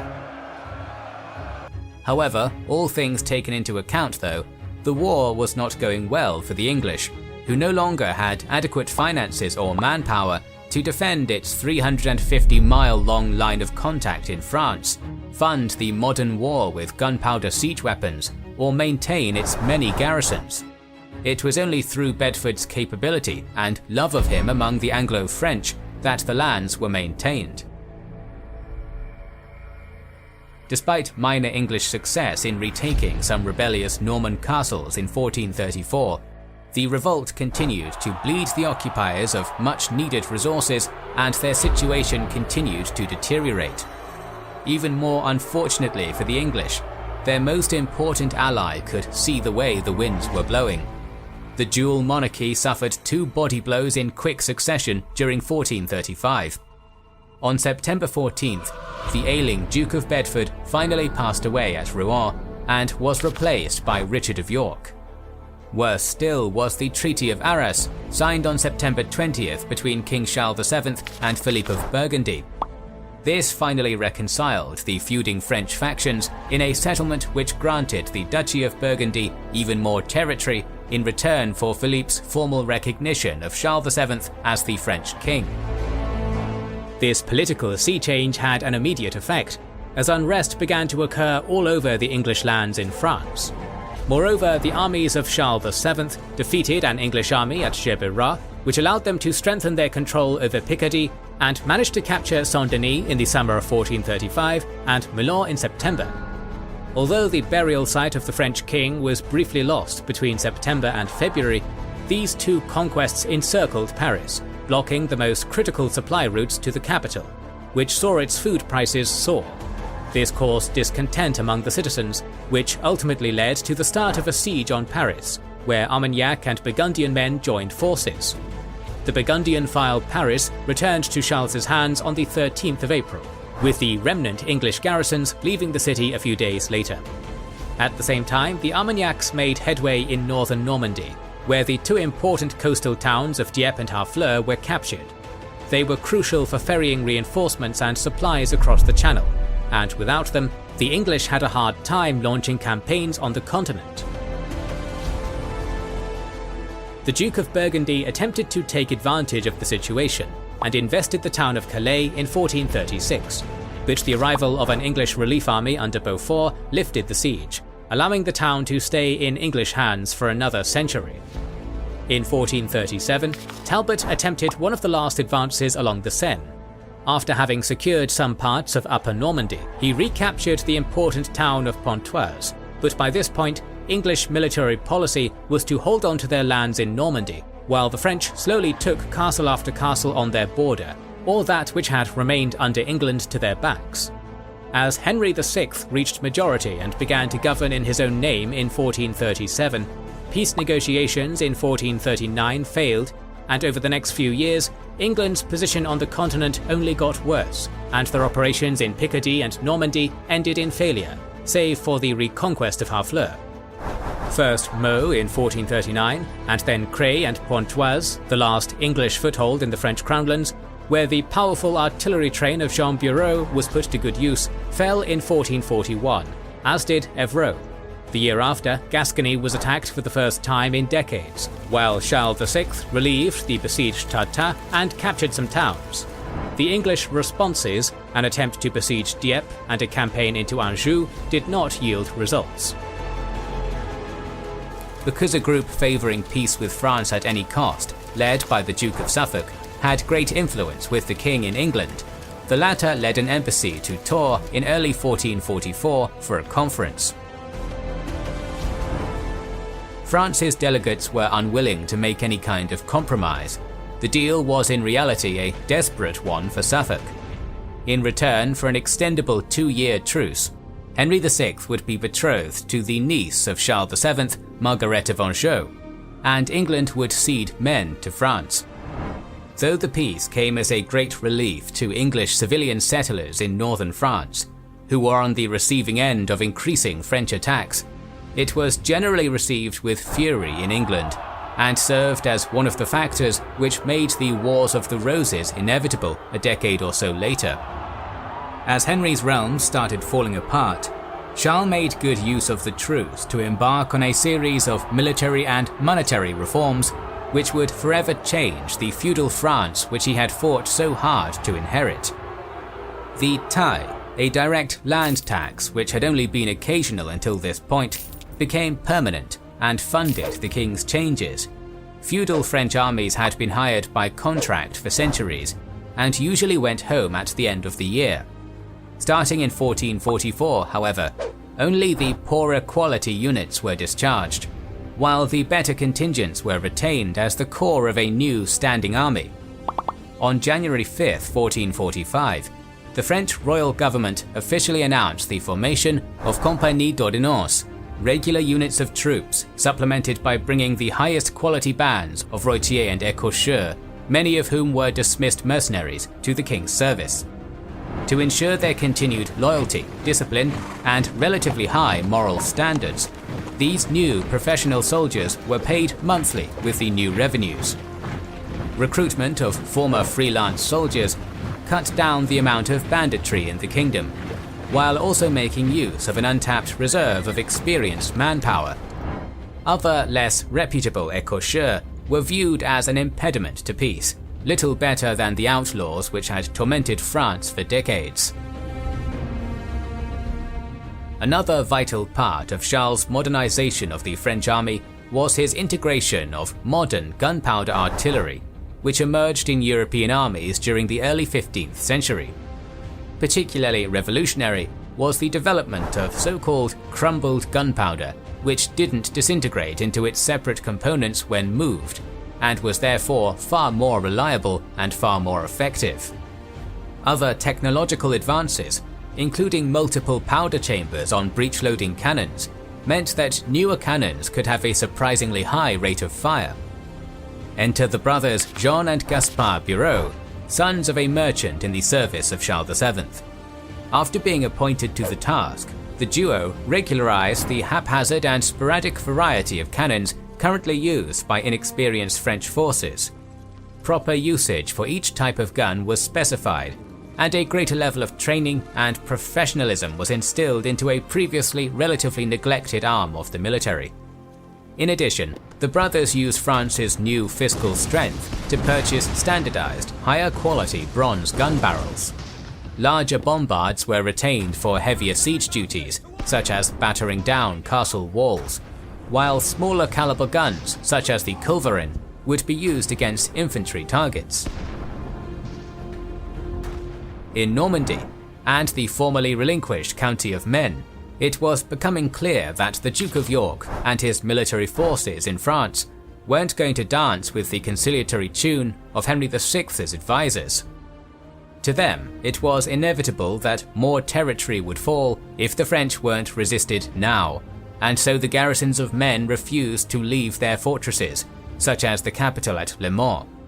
This provoked threats of renewed warfare with France in late 1447, but the garrisons did hesitantly withdraw from Maine in March 1448, further diminishing the English position in now exposed Normandy.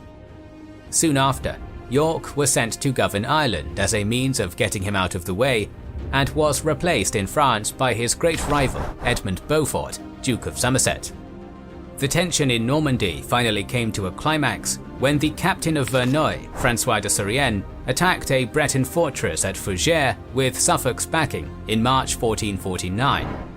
The town was badly sacked, and its fall prompted the then neutral Duke of Brittany, François I, to ask Charles VII for help.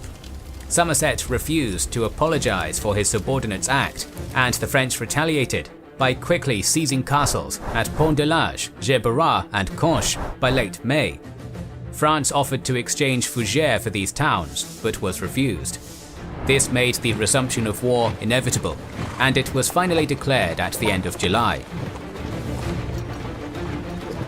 Charles VII crossed the Loire in August and took personal command of the southernmost of four armies which now simultaneously invaded the weakened English lands in Normandy.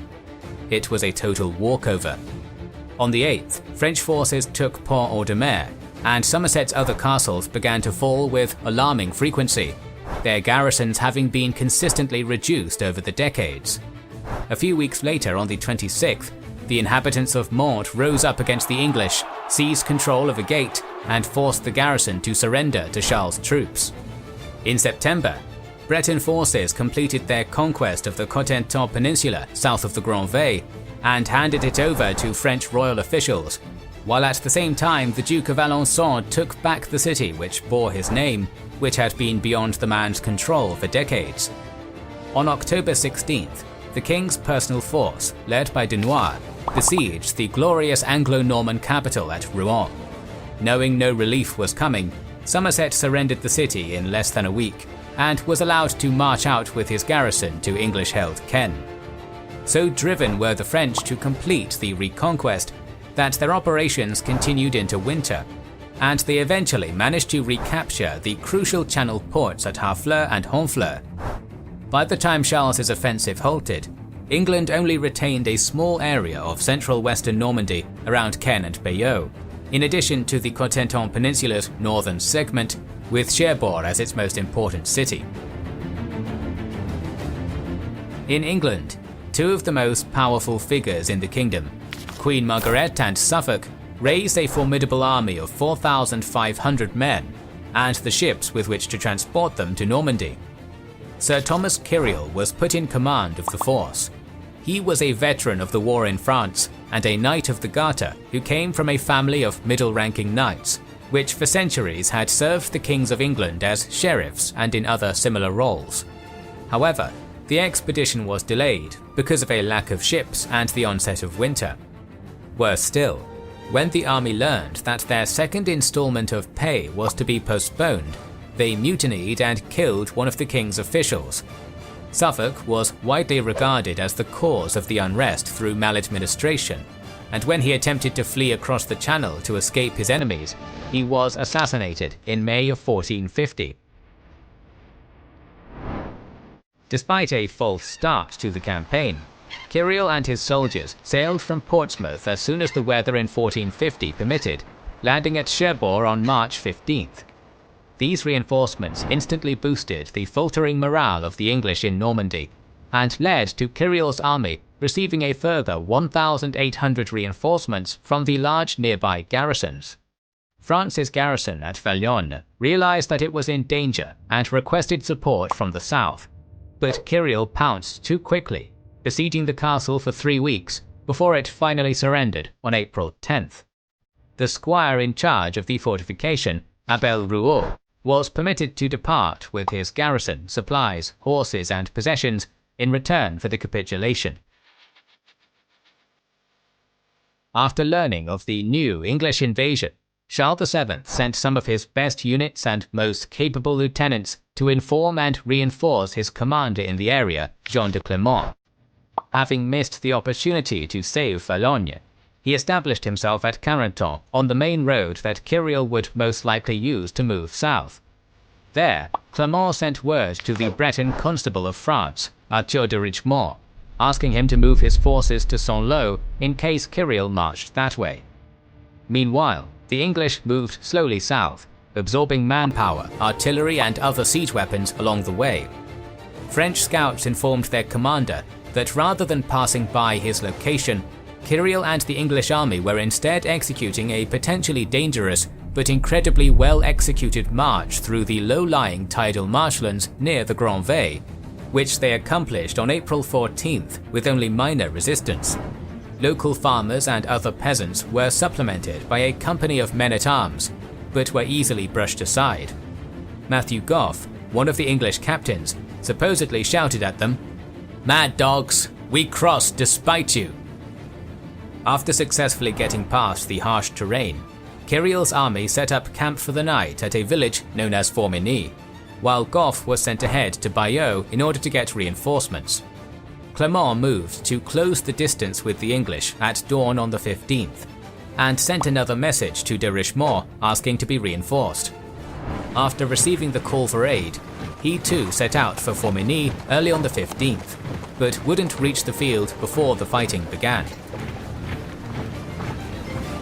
At the English position, Kirill's 6,000 troops spent the morning hours constructing a line of field entrenchments, made up of ditches, potholes, earthen palisades and sharpened stakes to block the main eastward road.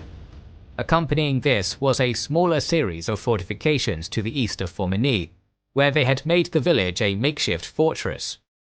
As midday approached, English outriders returned from the west, and informed Sir Kirill that a French army was approaching. In a hurry, the English knight had Goff recalled from Bayeux.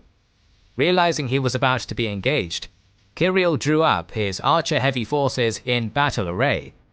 His own 4,500 were placed on the right side of the line, anchored on the village of Formigny, while Goff led about 1,500 troops on the left near the Val stream.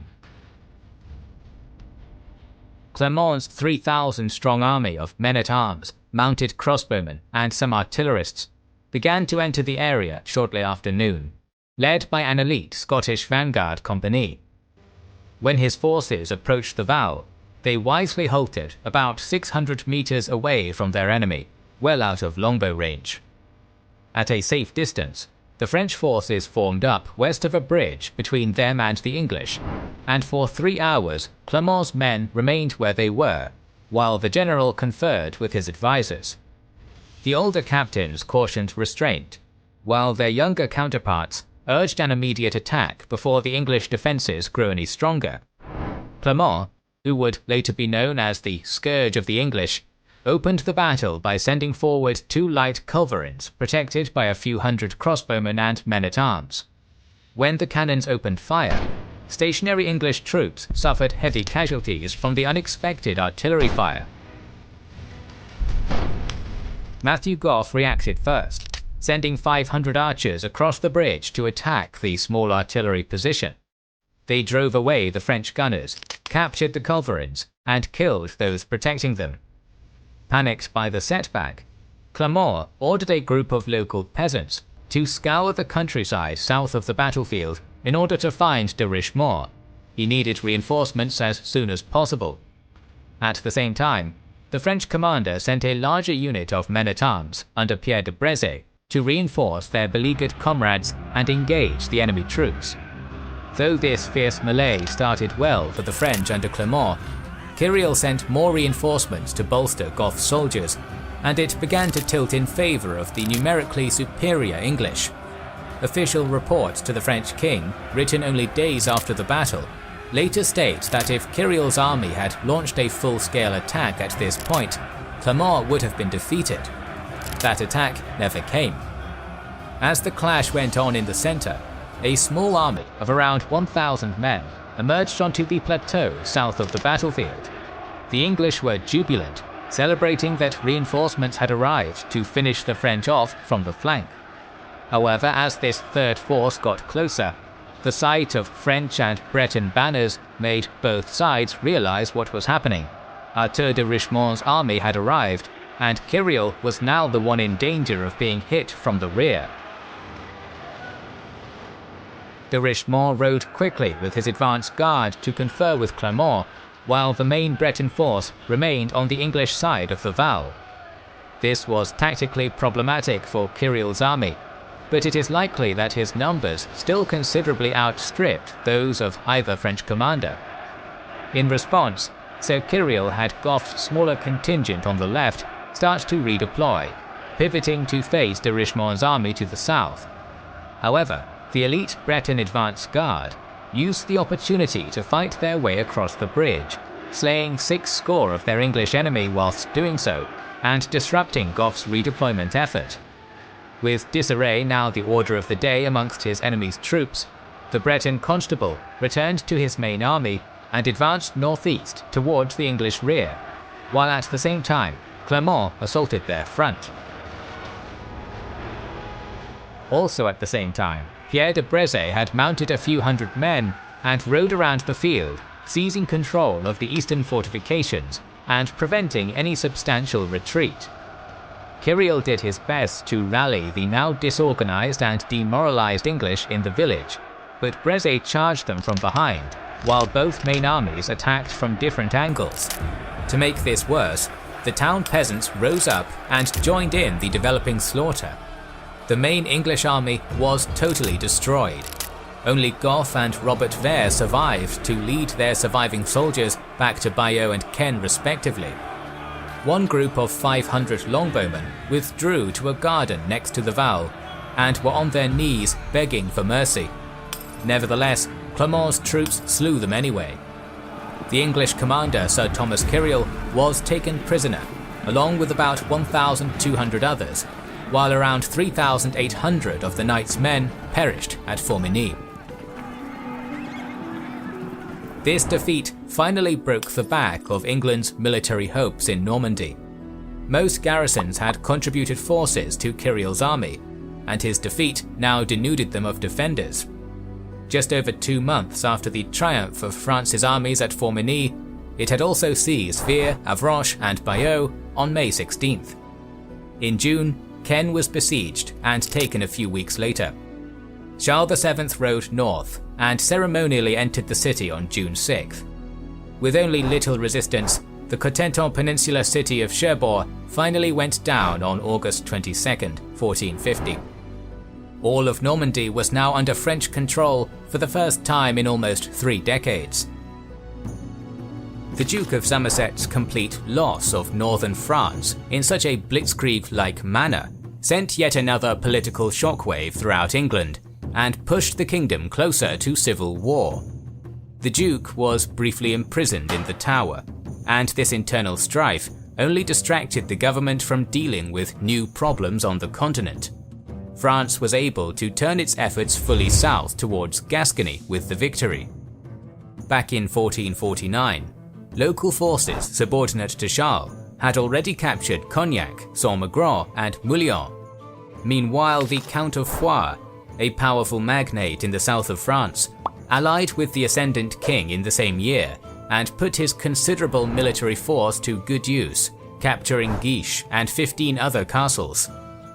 Despite this preliminary success, Gascony in its entirety would probably be far more difficult to capture and hold than Normandy. It had been a fief of the kings of England for over 3 centuries, compared to Normandy's 30 years, and most of the area's nobility and population still remained loyal to their longtime rulers. There were many reasons for this, but trade was a primary factor. Between 1445 and 1449, for example, wine exports to England reached never-before-seen heights. Gascon merchants and lords were making vast profits from their overlords and weren't keen to see the status quo change. Only 2 months after the fall of Cherbourg in October 1450, French forces opened the attack on Gascony by putting Jonzac under siege. The castle fell in short order, and the army marched south, clashing with a small Anglo-Gascon force outside Bordeaux and crushing it before withdrawing to Angoulême for the winter. Campaigning began again in spring 1451, and the French army quickly captured Montguyon after a short siege. From that point, just like in the fall of Normandy, Gascon castles fell very quickly. Blaye was captured on May 24th, followed by Bourg, Saint-Emilion, and Castillon in the 5 days after that. The speed of the conquest was made possible by strong French artillery, in addition to well-executed diplomacy and bribery, which undermined baronial resistance. A decisive instance of the latter occurred on June 23rd, when the central city of Bordeaux surrendered without a fight, as its mayor received a generous pension from the French king as a reward. Just over a month later, Bayonne too was captured, and the feuding English could do nothing but watch in horror as their last continental possession, save for Calais, slipped away.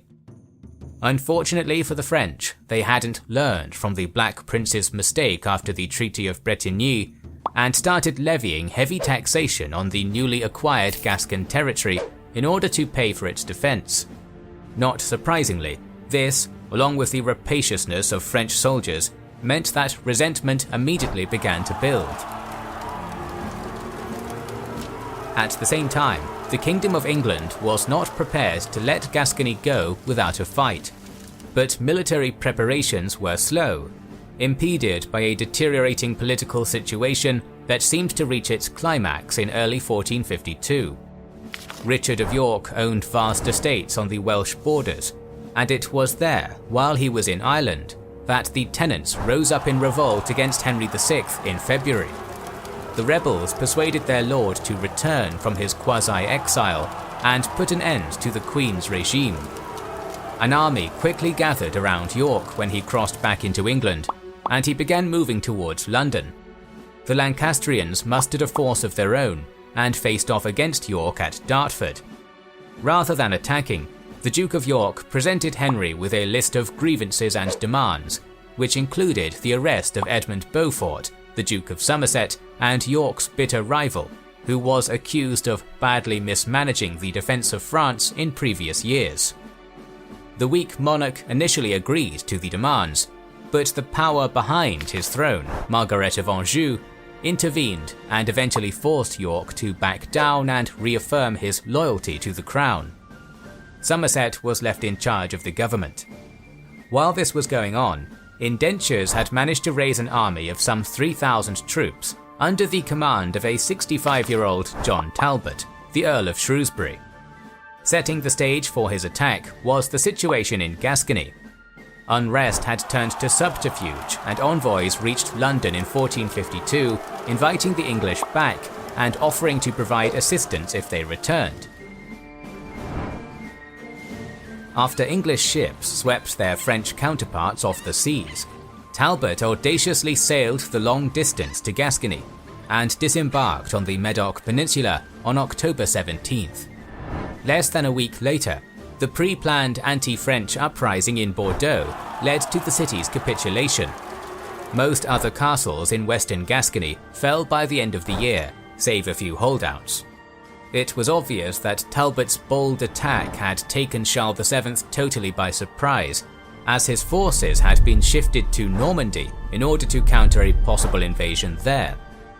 The English received 4,000 additional troops and supplies from home during the winter, while Charles, enraged at the Gascon treachery, hurried to send advanced forces south to reinforce those castles still under French control, while he prepared to lead an invasion of the recalcitrant province in person. In early June 1453, 4 separate smaller armies began to muster at different points along the frontier with Gascony, preparing to invade on multiple fronts. 2 southern armies assembled at Languedoc under the Count de Clermont and Gaston IV, Count of Foix, who prepared his forces nearby at Bienne. In the north, a 3rd army, commanded by Marshals de Jalons and Lohiac, readied to march from around Angoulême. Charles VII headed a strategic reserve army stationed in the Lusignan region. The king made sure that all of the contingents were well supplied with siege engines and gunpowder artillery, particularly the northern one at Angoulême, which was accompanied by Charles's artillery master Jean Bureau. The combined French advance began almost simultaneously in early June. In the south, Foix and Clermont marched in close cooperation from the start, moving north towards Bordeaux until the latter received a message from Talbot offering battle. Being close enough to help, Foix reinforced his comrade to face the challenge together, but this made the English commander withdraw to Bordeaux. The 2 forces subsequently split up and remained near the city in order to deal with any English sally. The northern army, meanwhile, began a methodical thrust through the Dordogne Valley, approaching the city of Castillon from the east in mid-July 1453. When Charles heard of the army's progress at his base at Saint-Jean d'Angely, the king ordered it to besiege the city, which was at the time held by about 50 men-at-arms and 350 archers. In contrast, the assaulting army was a relatively standard one, about 8,000 men strong, but with an especially formidable siege train. Castillon itself was a strongly fortified town, with the fast-flowing Dordogne River in the south, running east to west, and extensive forests to the north. In a clearing on the edge of this woodland, surrounded on 3 sides by trees, was the Priory of Saint-Florent, located on elevated ground. Rather than encircling and cutting off Castillon with fortifications, as in a traditionally conducted siege, Jean Bureau, who was put in overall command of conducting the operation, didn't want to be trapped in a pincer between Talbot and the garrison if English forces moved to relieve the city. Instead, he sent 1,000 crossbowmen to hold the priory, while he supervised the army's 700 engineers in constructing a fortified artillery park on the plain of Cole, made up of 300 guns, both heavy and light, operated by 700 gunners. To protect the weapons, defensive ditches were dug on 3 sides, backed by raised earthen ramparts topped with formidable timber defences. To screen the open northern flank of his enclosure, Bureau sent 1,000 Bretons to hold the village of Capitelon. In Bordeaux, Talbot received an urgent letter from the English garrison in Castillon, which led to immense pressure from the Gascon city leaders to go out and relieve it. Possibly before he was ready, Talbot marched out with 6,000 English infantry, 2,000 Gascons, and 1,000 mounted archers and men-at-arms to do just that. After bypassing a few of their own towns, and marching through quiet, forested paths in the hills of Orable to maintain surprise, the aging Talbot's Anglo-Gascon vanguard of 1,300 mounted troops assembled near the priory at dawn on July 17, 1453. When formed up, They burst out from the forest and attacked the priory from an unexpected direction, killing 120 of the French missile troops and capturing it after a brief but fierce fight. The remainder were harried in their retreat by the English cavalry until some of their own horse came in support.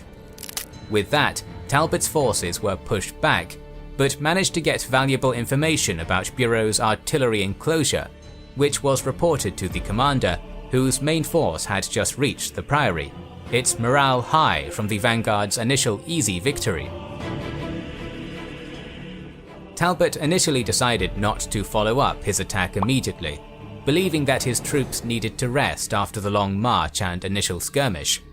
However, at the artillery park, Bureau was preparing for a fight by dismounting all of his horsemen and sending the horses away with their grooms. The movement of such a vast amount of horses kicked up a cloud of dust, which was spotted by the English scouts and misinterpreted as a French retreat. When they reported back to Talbot that the enemy army was getting away, the commander reversed his judgment and decided to resume the assault, against the advice of a capable subordinate, Sir Thomas Everingham. It is said that the Earl swore to his personal chaplain that he would not hear the Christian Mass until he had defeated the French army. With promises of loot at the enemy camp given, Talbot led his arrayed army along the northern bank of the Dordogne towards Bureau's fortification, speeding ahead with his mounted advanced units, while the main body of infantry followed up in the rear. Their approach was spotted by French outriders, who reported the incoming force to Bureau, while they were also followed by some supply ships in the river. As the English vanguard turned 90 degrees left to face the artillery park, Bureau was in the process of concentrating his 300 small cannons, mainly culverins and rebeldeckins, on the southern rampart, facing Talbot's vanguard. The latter ordered his troops to dismount and fight on foot, but the completely unarmoured English commander, who was unprotected because of his oath to never bear arms against Charles VII ever again, remained in the saddle. Once again, Everingham advised caution against attacking such a well-prepared position, instead suggesting that it be starved out. Talbot refused and overruled him, fearing that any hesitation might harm his reputation. Seeing that Bureau hadn't yet finished moving all the cannons, Talbot ordered Everingham to lead the first charge. With a cry of "St. George," he led the first attack, advancing across the field and assaulting the ramparts. At such close range, the French light artillery inflicted heavy casualties on Everingham's men, supposedly killing 6 men with a single shot. The leader himself managed to get to the top of the wall, but was shot and killed by one of the French culverins. Despite the losses, fighting on the artillery park's southern edge went on. The main body of several thousand Anglo-Gascon infantry was now coming up, whose commander, Lord Kendall, was ordered against the enclosure's right flank.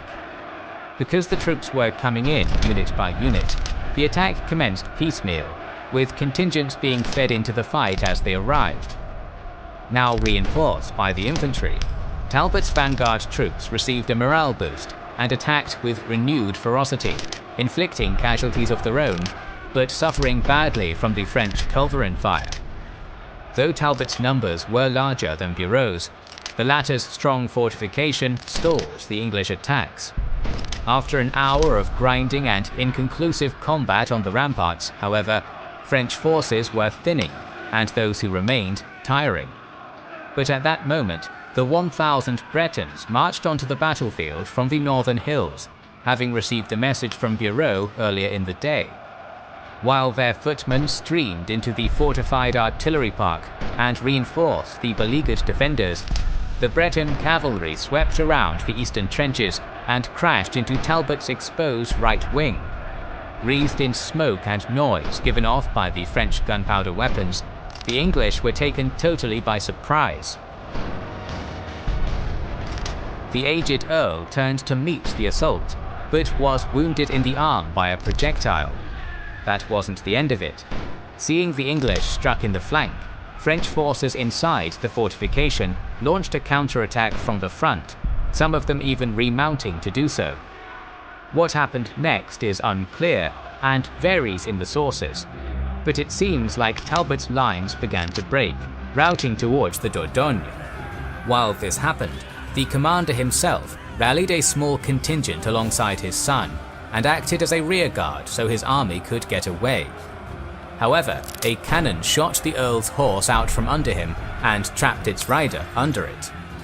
A family legend claims that while trapped, Talbot urged his son to flee, stating, "Leave me, the day belongs to the enemy.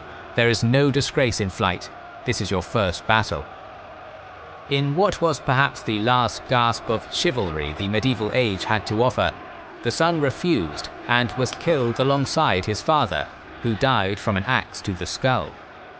When the English commander's banner fell, the army lost heart and totally collapsed. Some soldiers drowned attempting to cross the Dordogne at Rezon Ford. Others were run down by the victorious Breton horsemen, while about 1,000 found refuge in Castillon itself. The Anglo-Gascon casualties are uncertain, ranging from a low of 500 to a high of 4,000, while French losses were quite light in comparison. When John Bureau found Talbot's corpse on the field, he had the old soldier given a burial with full honours. Similarly, when his banner and collar of office were given to Charles VII, the king remarked, "God have mercy on a good knight." Talbot had never broken his oath. Castillon was taken on July 20th, and the French king even rode with his army to quell a small internal squabble. That strife was nothing compared to Gascony's, which, despite stubborn resistance, was falling one castle at a time. Bordeaux was put under siege, and 10 weeks later, after being strangled and battered from both land and sea, finally fell to Charles VII. On October 19, 1453, French banners were raised above the city, and the English in Gascony were forced to leave. With the second capitulation of Bordeaux, the Hundred Years' War came to an effective end, although contemporaries were unaware of this. Of the great Angevin Empire that had spanned from the English Channel to the Pyrenees, only Calais and a few satellite forts remained in Plantagenet hands. England went from a state with a continental element to a purely insular one. No treaty was signed in 1453, and the two kingdoms remained in a state of war, as French privateers would continue to raid the English coast for prisoners to ransom, and sizable garrisons were kept in Normandy and Gascony to prevent further English expeditions and to quell dissent in the newly integrated provinces. Only in 1475 did this state of war actually conclude. In that year, the first English army to invade France since Talbot's touched Calais with the stated goal to divide up the French realm with the Burgundians and Bretons. But as the French and English army faced off, the Treaty of Picquigny between Edward IV of England and Louis XI of France was signed. This was officially a 7-year truce, but became the de facto peace treaty that ended the war. In exchange for a sizable yearly stipend and an upfront payment, the English would leave France, and both sides would not support the other's internal rebels. The peace would be remarkably durable and last until 1492, and no English king would seriously attempt to reclaim the French throne, although they would still style themselves Rex Franciae until the Napoleonic era. The Pale of Calais would instead be lost in the closing years of the Italian Wars, when in 1558 a lightning attack by the French took most of the ring of fortresses around Calais and forced the city to surrender in a week, kicking the English out from the continent for good. The immediate political effects were acutely felt in England. The Lancastrian throne had always been weak after the death of Henry V, as the late king was the son of a usurper and left his infant son Henry VI as the sole male heir. It was thanks to the regency of the Duke of Bedford and his connections with the House of Burgundy that the English had managed to keep a hold over northern France. When the king, a shy and weak personality, came of age, he did not give any leadership to the country, and his rule was overshadowed by court factionalism between different family members and his wife, Margaret of Anjou. In late 1453, Henry VI fell into a catatonic state, completely unable to rule. This exacerbated a political struggle between Richard of York and Edmund of Somerset, who was temporarily detained. The struggle culminated in 1455, when it degenerated into civil war at the Battle of St. Albans, marking the beginning of the War of the Roses, which we have already covered in a previous video. Many of the grievances that were the causes of the Civil War can be traced back to the conduct of the 100 Years' War and the financial and territorial losses. Also, Edward III had created duchies for his sons during his reign, which had given royal princes enormous wealth, and following that could threaten the position of the king, as the subsequent civil war would show. King Charles VII of France had mostly pushed the English out of the continent, but he did not feel secure. Local supporters had supported every English invasion, whether from Flanders, Normandy or Brittany, or during periods of internal conflict, such as the civil war between the Armagnacs and Burgundians. The different provinces that composed the kingdom and their rulers looked much more at their own interests than those of the kingdom as a whole, and they threatened to open up to the English to pursue these goals. The king was acutely aware of this.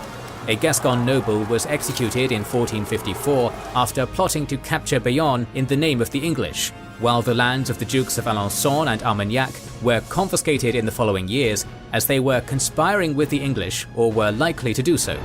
Calais wasn't attacked both because of its easily defensible terrain and position, but also because of the uncertain support of the Dukes of Burgundy. The successor of Charles VII, Louis XI, embarked on a centralization effort to further curtail the autonomy of the Appanaged nobles, and intended to absorb his main rivals, the duchies of Brittany and Burgundy. Notably, the Dukes of Burgundy, Philippe the Good and his son Charles, were formidable adversaries to French royal power. They spearheaded the noble uprising of the League of the Public Weal in 1465, supported the Yorkist side in the English Civil War against the French-backed Lancastrian one, and facilitated the English landing of 1475. The Burgundian house died out in 1477, allowing the crown to absorb much of their French holdings, and would lead to a century-long conflict with the Habsburg family, while Brittany would be integrated during the subsequent generation following the Mad War. Other princely appanages, such as Anjou and Orléans, were reabsorbed into the royal domain by the end of the century. The treaty at Formigny had taken away the ability of the princes to threaten the king with an external invasion credibly, and the risks of being tried for treason and executed showed that the nobility didn't have the same political freedom as before. Charles of Bourbon would attempt something similar during the Italian wars in the 1520s, but failed also because of the lack of support from other members of the nobility. Still, the French nobility would not lose all its influence, as once the monarchy found itself without a strong king after Henri II's death, the country fell again into civil war, this time with religion as the fault line, but with factions headed by great noble houses. The French kings would use their newly found stability and power to venture into foreign expeditions, which would begin 60 years of conflict against the Spanish Imperial von Habsburg dynasty for control of Italy and hegemony over Europe, that we have covered in our series on the Italian Wars. The transition from a feudal system to a more centralized one can be observed particularly in taxation and army recruitment. These developments took place in different capacities in most of Western Europe, but the war characterized the paths of England and France. During the 1430s, Charles VII managed to greatly increase taxation by annually summoning the General Estates to demand taxes. In 1439, he issued an ordonnance proclaiming that only the king was entitled to raise troops and taxes, threatening the autonomy of the princes, who rebelled in 1440 during the Préguerie, and in 1442 at a meeting at Nevers, where a group of princes attempted to wrangle away power from the crown unsuccessfully, as the king had the support of the towns, of the church, and his minister of lower birth, and managed to quell them with light concessions. Crucially, Charles managed to impose the principle of permanent taxation during his reign, without the need to have it accepted by the estates, leveraging the aide and tie after the war's end, although regional differences in privileges made taxation heterogeneous. Also, during the truce in the 1440s, he created the Compagnie d'Ordonnance, professional permanent armies fully funded by the king's tax revenue. which would become the backbone of the army that fought against the nobles in the 1460s and 80s and invaded Italy in 1494. England had already been quite centralized for its time, before and during the war, although the power of the parliament increased as the kings became more desperate for taxes, and it would maintain a constraint on the monarchies in the following centuries. Because of this, and its isolated geography, the English monarchy would not have a standing army until Cromwell, while most states developed them during the 16th century. Another critical development in warfare was the introduction of gunpowder, with cannons becoming an ever more important element in sieges as the war progressed. The 100 Years' War left a stronger national identity in both countries, fostered by mutual antagonism. The war brought the state closer to the population, with the high taxation and broad recruitment of archers, so the population was more invested as a whole in the war than what a Burgundian might have been. Within a generation, the English nobility dropped the use of French, which had been their mother tongue, in favour of English. France had a long history of regional identities that frustrated the ability of the French king, but a century of war and crisis weakened these borders, allowing for more power of the central state to spread to the peripheries. The French identity was reinforced in decades of war, plundering, and occupation of garrisons. While in the first half of the war the population's hatred was generally against soldiers, following the Battle of Agincourt, this hatred was directed against the English enemy. The scars of the war would endure on the population of France. First, as with most of Europe, the Black Death devastated both countries. Then, after a relatively long truce following the Carolingian period, the war sparked up again with the Lancastrian period. The regions that became the battlefield, particularly in northern France, felt the effect for a century and would spend decades recovering as villages were left depopulated and fields were reclaimed by forest. The regions that recovered the fastest were those around Paris, where large churches and monastic orders had enough capital to invest in rebuilding villages and cutting wood. Cities managed to mostly escape the worst thanks to their walls, although they had to deal with the destruction of their suburbs and the arrival of refugees from the countryside. When the war ended, some cities were fast to surpass the pre-war population. England was not ravaged nearly as much as France, although many coastal raids remained in the common consciousness, and the threat of Scottish attacks was ever present. What changed most for the country was their cut-off from their biggest export market, wool. The wool trade had been nationalised during the reign of Edward III, and the monarchy was able to control its export in Calais, as it was the only source of high-quality wool in northern Europe. With this control, it became a foreign policy tool, with exports being blocked to those countries hostile to the king, such as the Low Countries and Castile, during various periods. What had been an extremely important revenue source for the crown became less reliable as it was used as a foreign policy tool and with the growth of the local textile industry.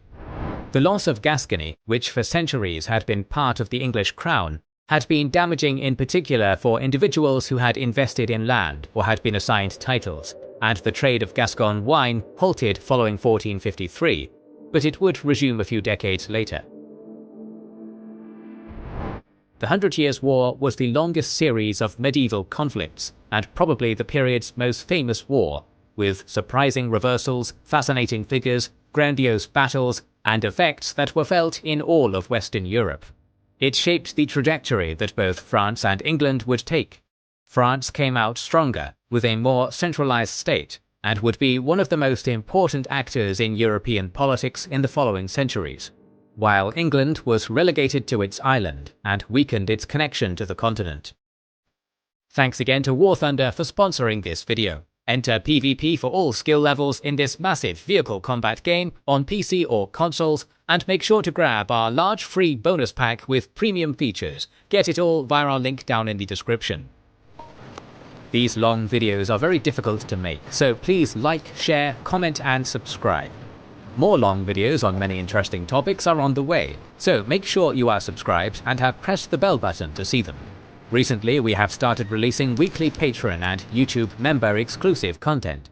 Consider joining their ranks via the link in the description or button under the video, To watch these weekly videos, learn about our schedule, get early access to our videos, access our private Discord, and much more. This is the Kings and Generals channel, and we will catch you on the next one.